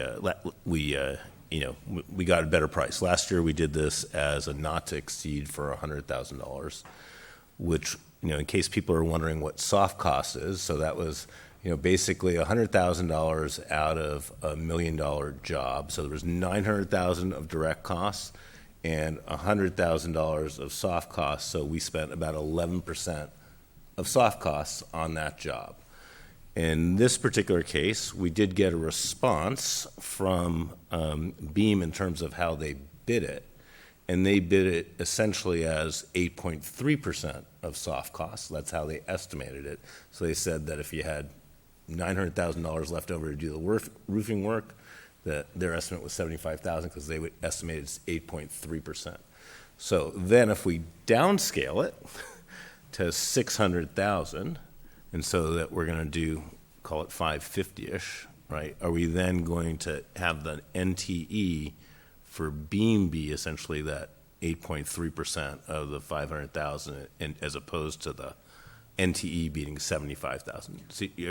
Yes, understanding. It does go in a direct scale like that down to some level, which has not been discussed with Beam yet. There is a startup cost and involvement with the district. So, for example, if we did $250,000 worth of work, I wouldn't say it'd be necessarily 8.3% of that. There needs to be some justification from them as to what's the cost just to come out and get the project started with you, and then we'll base our percentage on that $250,000 in work. But in general, yes, if you were to say $600,000, I would be confident that it'd be 8.3% of the $600,000 for their piece. But I'm suggesting we go even a little lower than that. Okay. So, well, how do we get that done today and move forward? And then how well, in terms of what Terry has defined, do we know exactly which roofs then we're going to move out with getting bid documents prepared for by Beam? Yes, Terry has assembled repair requests that he knows are out there, and I also sent out another email to all the principals this last week saying, let me know of anything you've heard about with your roofing. So that's where it starts from. But then it'll also be with Beam going out and doing a site survey and coming up with what they see as work to be done. The actual going out for an RFP, or excuse me, for a bid on the construction services will come back to you for approval before we actually bid. And so we would look at that probably right at the end of March to be able to then get firms and go forward. Right, and they would help us generate the RFP documents. I mean, that's part of their scope. That's right? in phase 2. Right. Correct. Okay, and then, well, that's good. And then how much access did they have to the prior work? The work that Atlas had done in terms of prior surveys and the prior list of, whatever roofs had been repaired? So what we posted was the 2013 10-year plan, and what we put out there was for each of the 20 sites, kind of the schematics, the square footage, and we did disclose the 9 and 11 sites respectively that were done in the past 2 years, but like Dr. Butler said, we've had some good success with that. I think anything that needed to be addressed has been by the current contractor, which will hopefully be closing out at the end of this month. Like you said, everything going forward is kind of new. We probably estimate 7 to 12 sites that we'll be visiting with the consultant to develop this next scope of work for the roofing RFP. Okay. And also, I would note that in the disclosure sheets, I was glad to see, we include those now as a standard part of the RFPs. There were no conflicts of interest listed. There was no litigation listed on theirs. There was no finder's fees, and there was a fourth topic that's on that disclosure, but they had a clean disclosure sheet, so that was good. Okay. It seemed like the previous contractor had, one of the things that I read, indicated that maybe he thought of the work in a different way, than, so I don't know him at all, except that he's come and and spoken to us, the last couple of years. And he did speak a lot about going back to the roofing contractor we had at different times, different years, and making them do warranty work when their roofing work had failed. So I felt like that what we paid him was very worthwhile, because we actually saved money on a new contract with an actual roofing contract, because he made the other people perform the work properly. So how, and I don't know if he got every part of every roof fixed and repaired, and that there's no more warranty work we have to worry about, but that wasn't really even in this bidding process, and certainly I don't know if Beam would be looking for that. And I think that we don't know what money we saved by having the warranty work done by the original contractor. So that was really the piece that, and going and listening to, thinking about what he talked to us about, what I was worried about. I think a new firm is fine. Maybe they do things differently, and that's why it's so much less money. But without the knowledge of what we've done in the past, I'm concerned that they're going to actually take the work seriously enough that they would be concerned about saving us money. So what do you think about that? Sure, that's the phase 3 work, and so we paid Atlas in the past for doing that phase 3 work, which is following through for quality assurance until the work is completed. So the representation that he has made to us is that we're clean on everything up to this point. Okay, so all that was done. This would then be phase 3 going forward. I think Suzanne's actually talking about something slightly different, because that's the phase 3 work, as I understand it, is on the work that's currently being performed. So right, but I'm talking about work like 5 years ago. And so Suzanne's saying, okay, you have that problem list of 5 roofs. Well, what if one of those roofs, the problem is because of a warranty defect on work that was done 3 years ago, but it has a 5-year warranty? Right. No, he was actually referring to work that had been done 2 years ago that he was following through to get all the warranty work finished and completed. Mm-hmm. The work that we did this last year, we haven't had any of those similar issues. Different contractor. Because we use a different firm, right? He's been very comfortable with that work, and we're getting ready to sign off on that and actually close that out because everything's been checked off and done on that one up to this point. Okay. So it's kind of year by year on a rolling basis, but you're right. You had someone who had been with us for 5 or 6 years. If there was a contractor from several years back, he was still following through. Right. But that was all under what we paid him for the phase 3 work in each individual year. Okay. Okay. Fair enough. Well, I am pleasantly surprised that we have less roofing work to do, because I hear all the time that our roofs are leaking. So I wonder about that. I really do. I mean, I think H building leaks when it doesn't rain, actually. So I don't know. I think you need to go back and ask our staff, every single person, it rained last weekend. Really? We want to know. Regardless of whether the measure is going to pass or not, we need our roofs to not leak.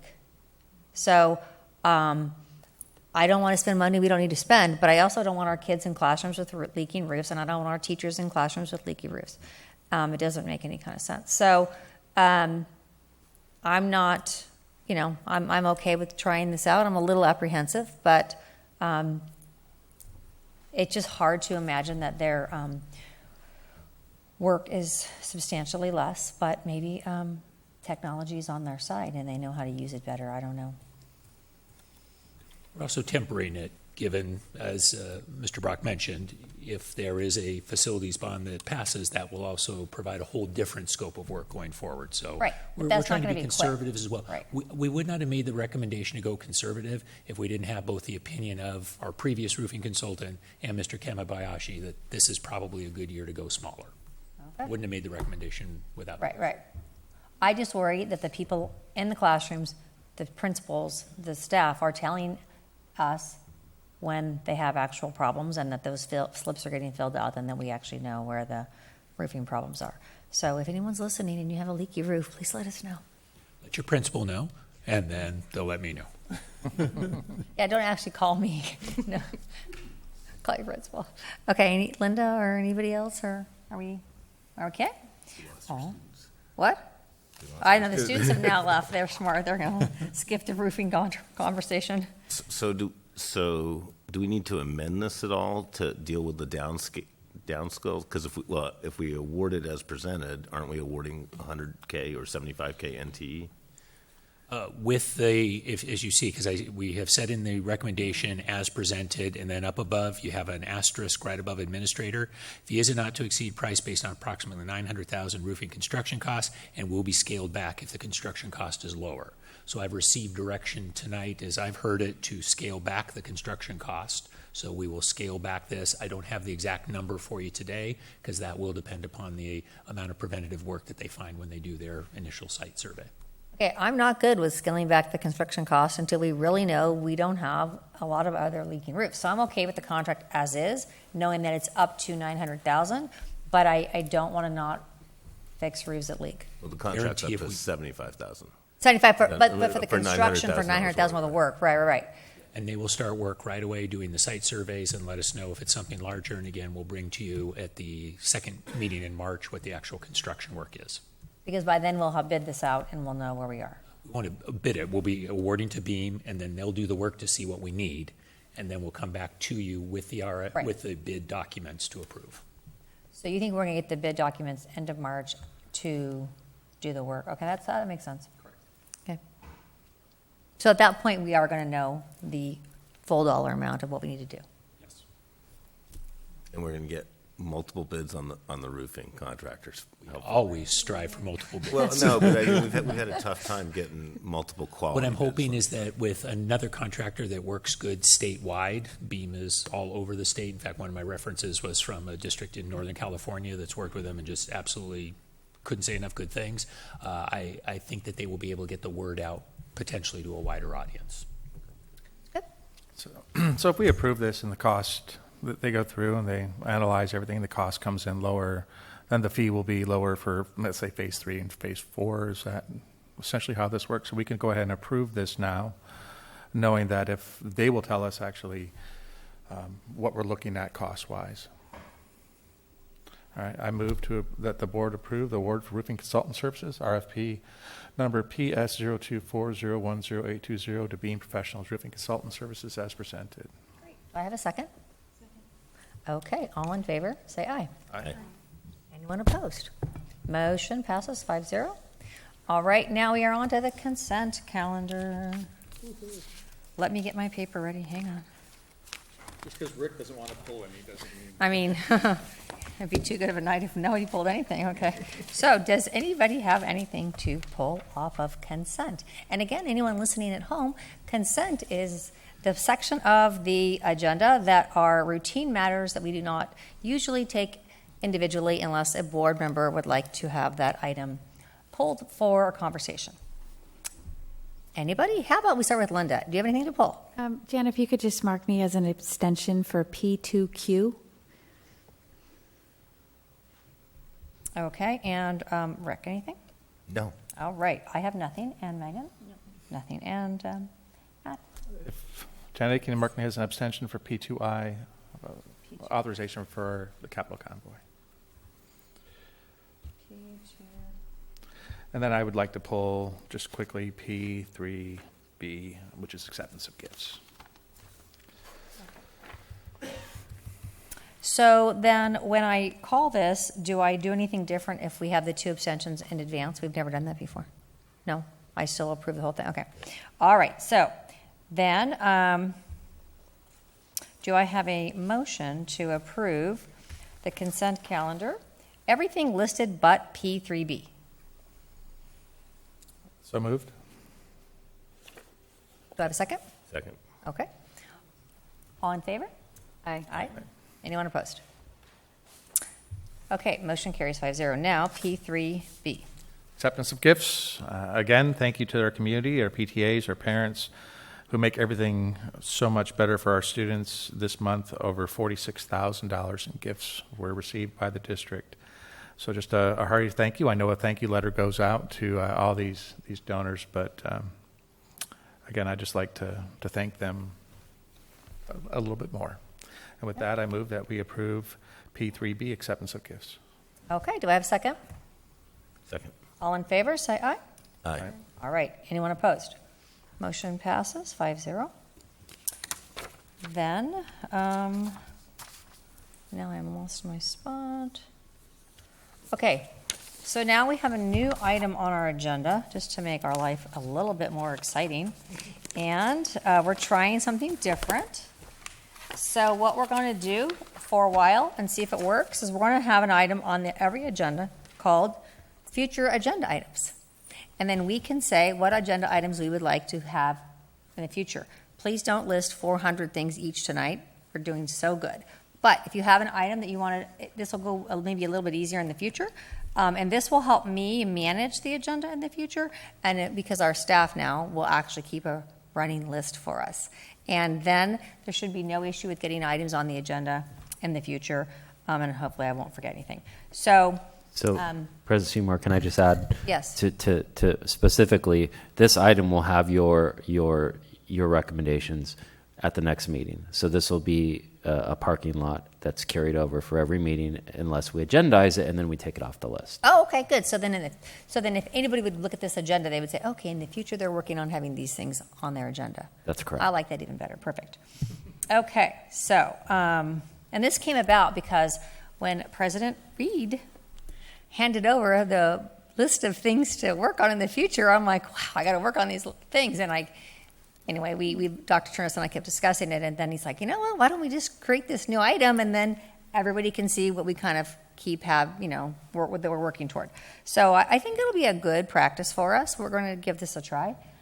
So tonight you may not have a lot because we're just discussing it, but if you have anything, let's go down the row here and see if anybody has anything right off the bat that they want to put on this doesn't mean it's going to be on the next agenda. It will just be on an agenda in the future.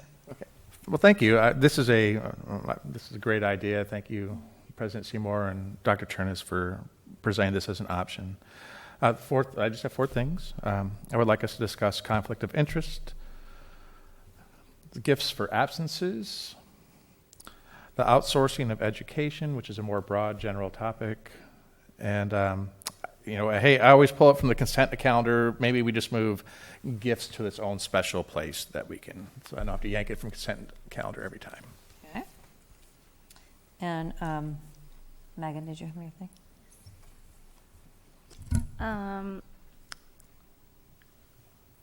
We have our facilities fund already, but I'd like to have in a future agenda item to discuss putting funds away in the future for repairs, if needed.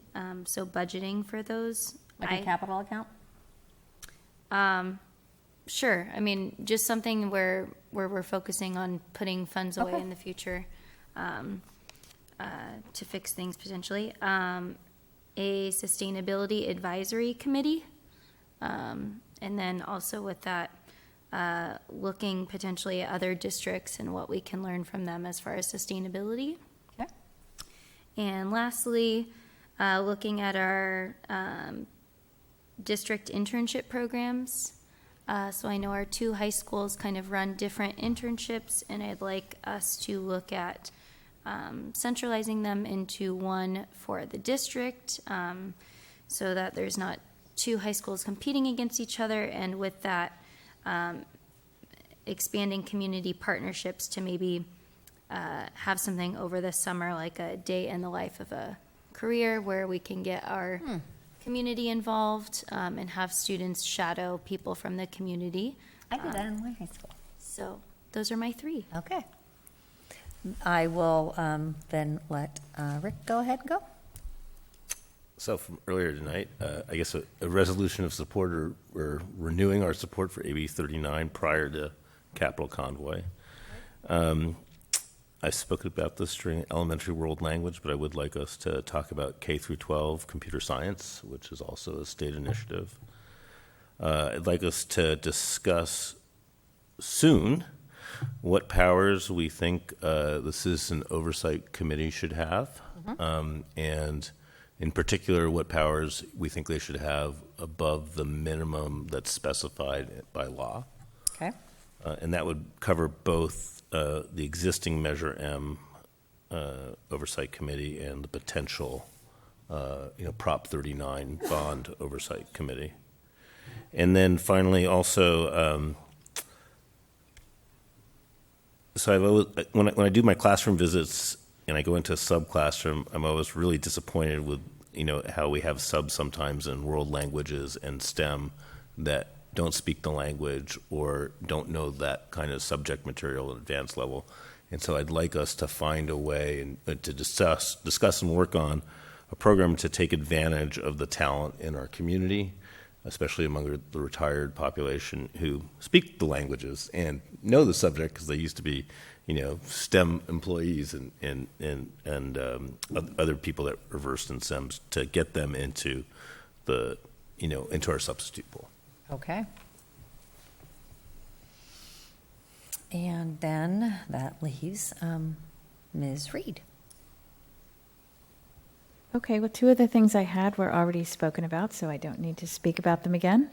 I know this is one topic that I think would need to be negotiated, but talking about middle school bell schedule and having that as an open topic if and when that's an appropriate time for that kind of a conversation.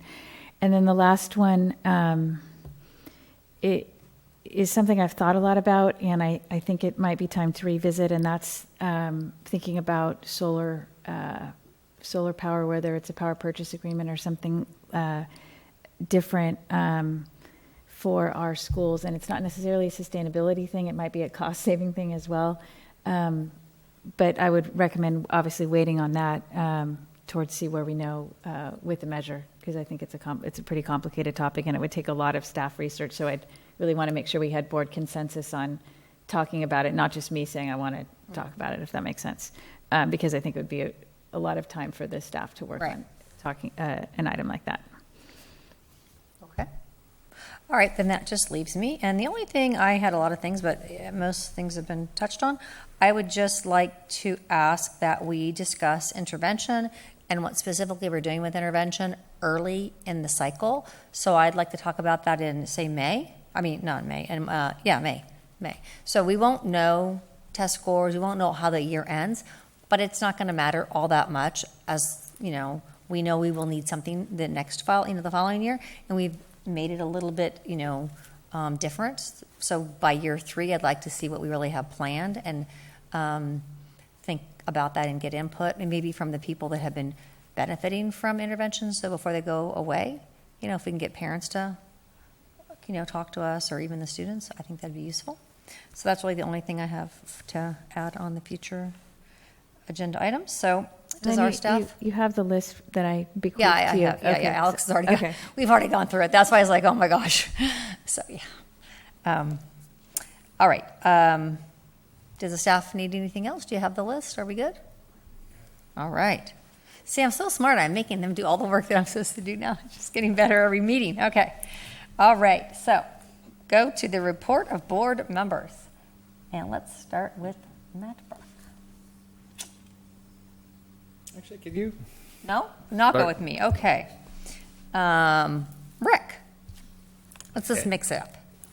So, thank you. I've been gone, but I did visit Silver Spur. I always enjoy visiting the elementary schools. It's hard to be depressed when you visit an elementary school in the morning, especially if you get to kindergarten and TK. So I highly recommend that. I am going to Penn tomorrow, so looking forward to that. I would make a plea to everybody in the community to slow down. I know everybody's in a hurry. They have to get to work and things, but let's please slow down, respect the school zones. They're for everybody's safety, and we really can't have the kinds of accidents that we've had recently. If there is interest in the community, I know I wasn't able to have my coffee with a school board member this Sunday, but I'm happy to have an extra coffee with a school board member to make up for it this Sunday in the afternoon at Yellow Vase, Malaga Cove, 3 p.m., and then my regular coffee before the next board meeting on February 23rd on Sunday at 10 a.m. in Malaga Cove, Yellow Vase. Okay. Linda? Just a couple of things for everyone. I attended site council meetings at both high schools over the last couple weeks. They're very different meetings, very different approaches and things they're talking about. Both schools did talk about their safety plans, so I know we'll be seeing all of those soon. Again, it's always good information for everyone to have. At PV High, they talked a little bit about a school-specific cheating policy, that's a concern that teachers and the students on the site council had in terms of how to address that and what that should look like. And then at Penn, there was a lot of conversation about their interim WASC visit, which is coming up soon, and Ms. Clovis we're already hard at work on that. And then what to do when, as time has gone by, the goals have changed at the school. If you have 6 years to implement these goals, what happens if we're changing focus? So they had a focus on everyone should take a seventh period. Now they've kind of revisited and said maybe mental health-wise for our students, maybe that shouldn't really be our focus. And they're going to talk about that. So then how do they address that with the WASC people if their goals might have changed, or they need to discuss whether they're changing it or not? So I thought those were really interesting. I want to congratulate the Peninsula High boys basketball team on their victory tonight, and the PV High boys soccer team on their victory this afternoon in CIF prelims. I'm a big sports fan. I try to go to as many of those games as I can at both schools. And I also wanted to share with you that I met a lady last night. Rick reminded me of this in talking about using retired people as a resource as volunteers in our community. This is a lady she's a grandmother alum. So her grandson graduated from our district last year. In his senior year, he took her into the office and said, Principal, you need to use my grandma. She's a drug and alcohol counselor. She will volunteer at our school. And so she goes to PV High twice a week and volunteers in the wellness center, listening to kids and talking with kids. It's one of those people that nobody knows about. I wanted to give her a big hug. I sat with her for a couple hours at an event last night, and her name is Maureen Nunn, and she's an amazing lady. And so there's people like that everywhere in our community. And so I agree with Rick, the more of those people we can get out and she's maybe at the schools 4 hours a week, but she has a big impact on our students. And that was it. Very good. Matt, are you ready?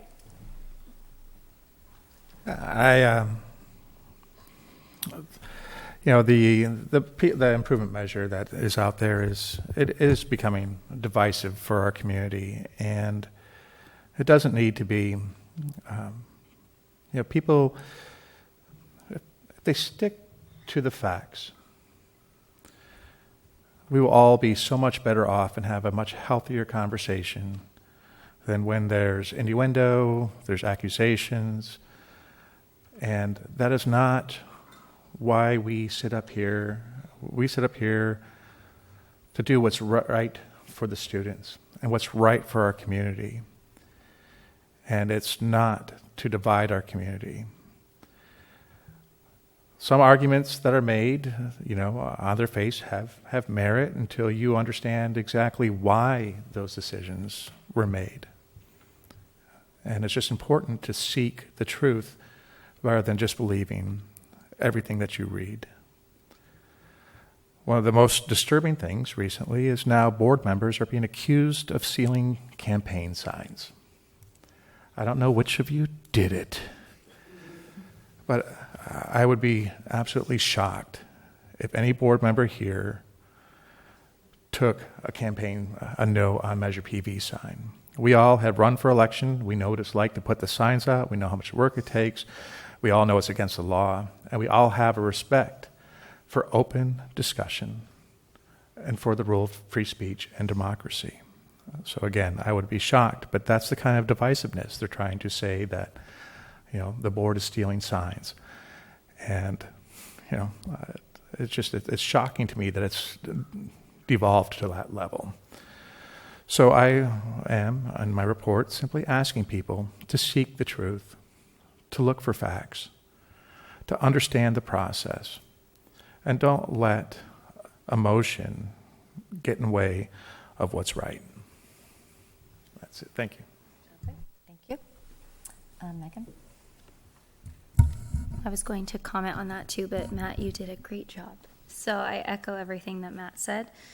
I was able to visit Cornerstone, Silver Spur, and PVIS the other day, so that was really fun to check out those schools. My first time looking at the classrooms and wandering around, so it was really cool. And at PVIS, seeing their school garden was cool. I don't think all of our intermediate schools have gardens, or at least gardens like that, so that was really cool to see. They were actually doing a lesson that day, so they were talking about the different animals and food web that happens with the garden and stuff, so that was pretty cool. Also excited that Ridgecrest is signing up for another year of Pally, so that makes me super excited that we're getting our middle schools on board with outdoor science camps, and again, them choosing what grades and where they like to go. I think that that's a great first step, and hopefully, they're seeing success, and other grades and teachers will want to join in, because I think it's only positive, and other schools will also want to continue going. So I think it's just a good thing, and keep doing it. Thank you, teachers, for chaperoning those as well. I'm sure you had fun at Pally, especially. Pretty fun. And let's see, that is it for me. Okie dokes. Then that leaves me. So I just want to make mention that I'm going to ask our staff. So I'm really excited that we have this world language discussion coming up with staff and with our parents. I've talked to a lot of parents about it. Some principals have pushed it out, some have not, as far as being involved in that. So is there a way we can do a maybe district-wide, informational piece to parents who, we have a lot of people that are very excited about being part of that conversation about the world language discussion. So just want to make sure no one misses that. And when we put it out as a district, then it's easy for me to copy and put it out to my, people. So that'd be good. So that's number one. This Friday is the science fair at the Botanical Garden. I'm looking forward to that, and I encourage anybody to go out and see the amazing, isn't that this Friday? Yeah.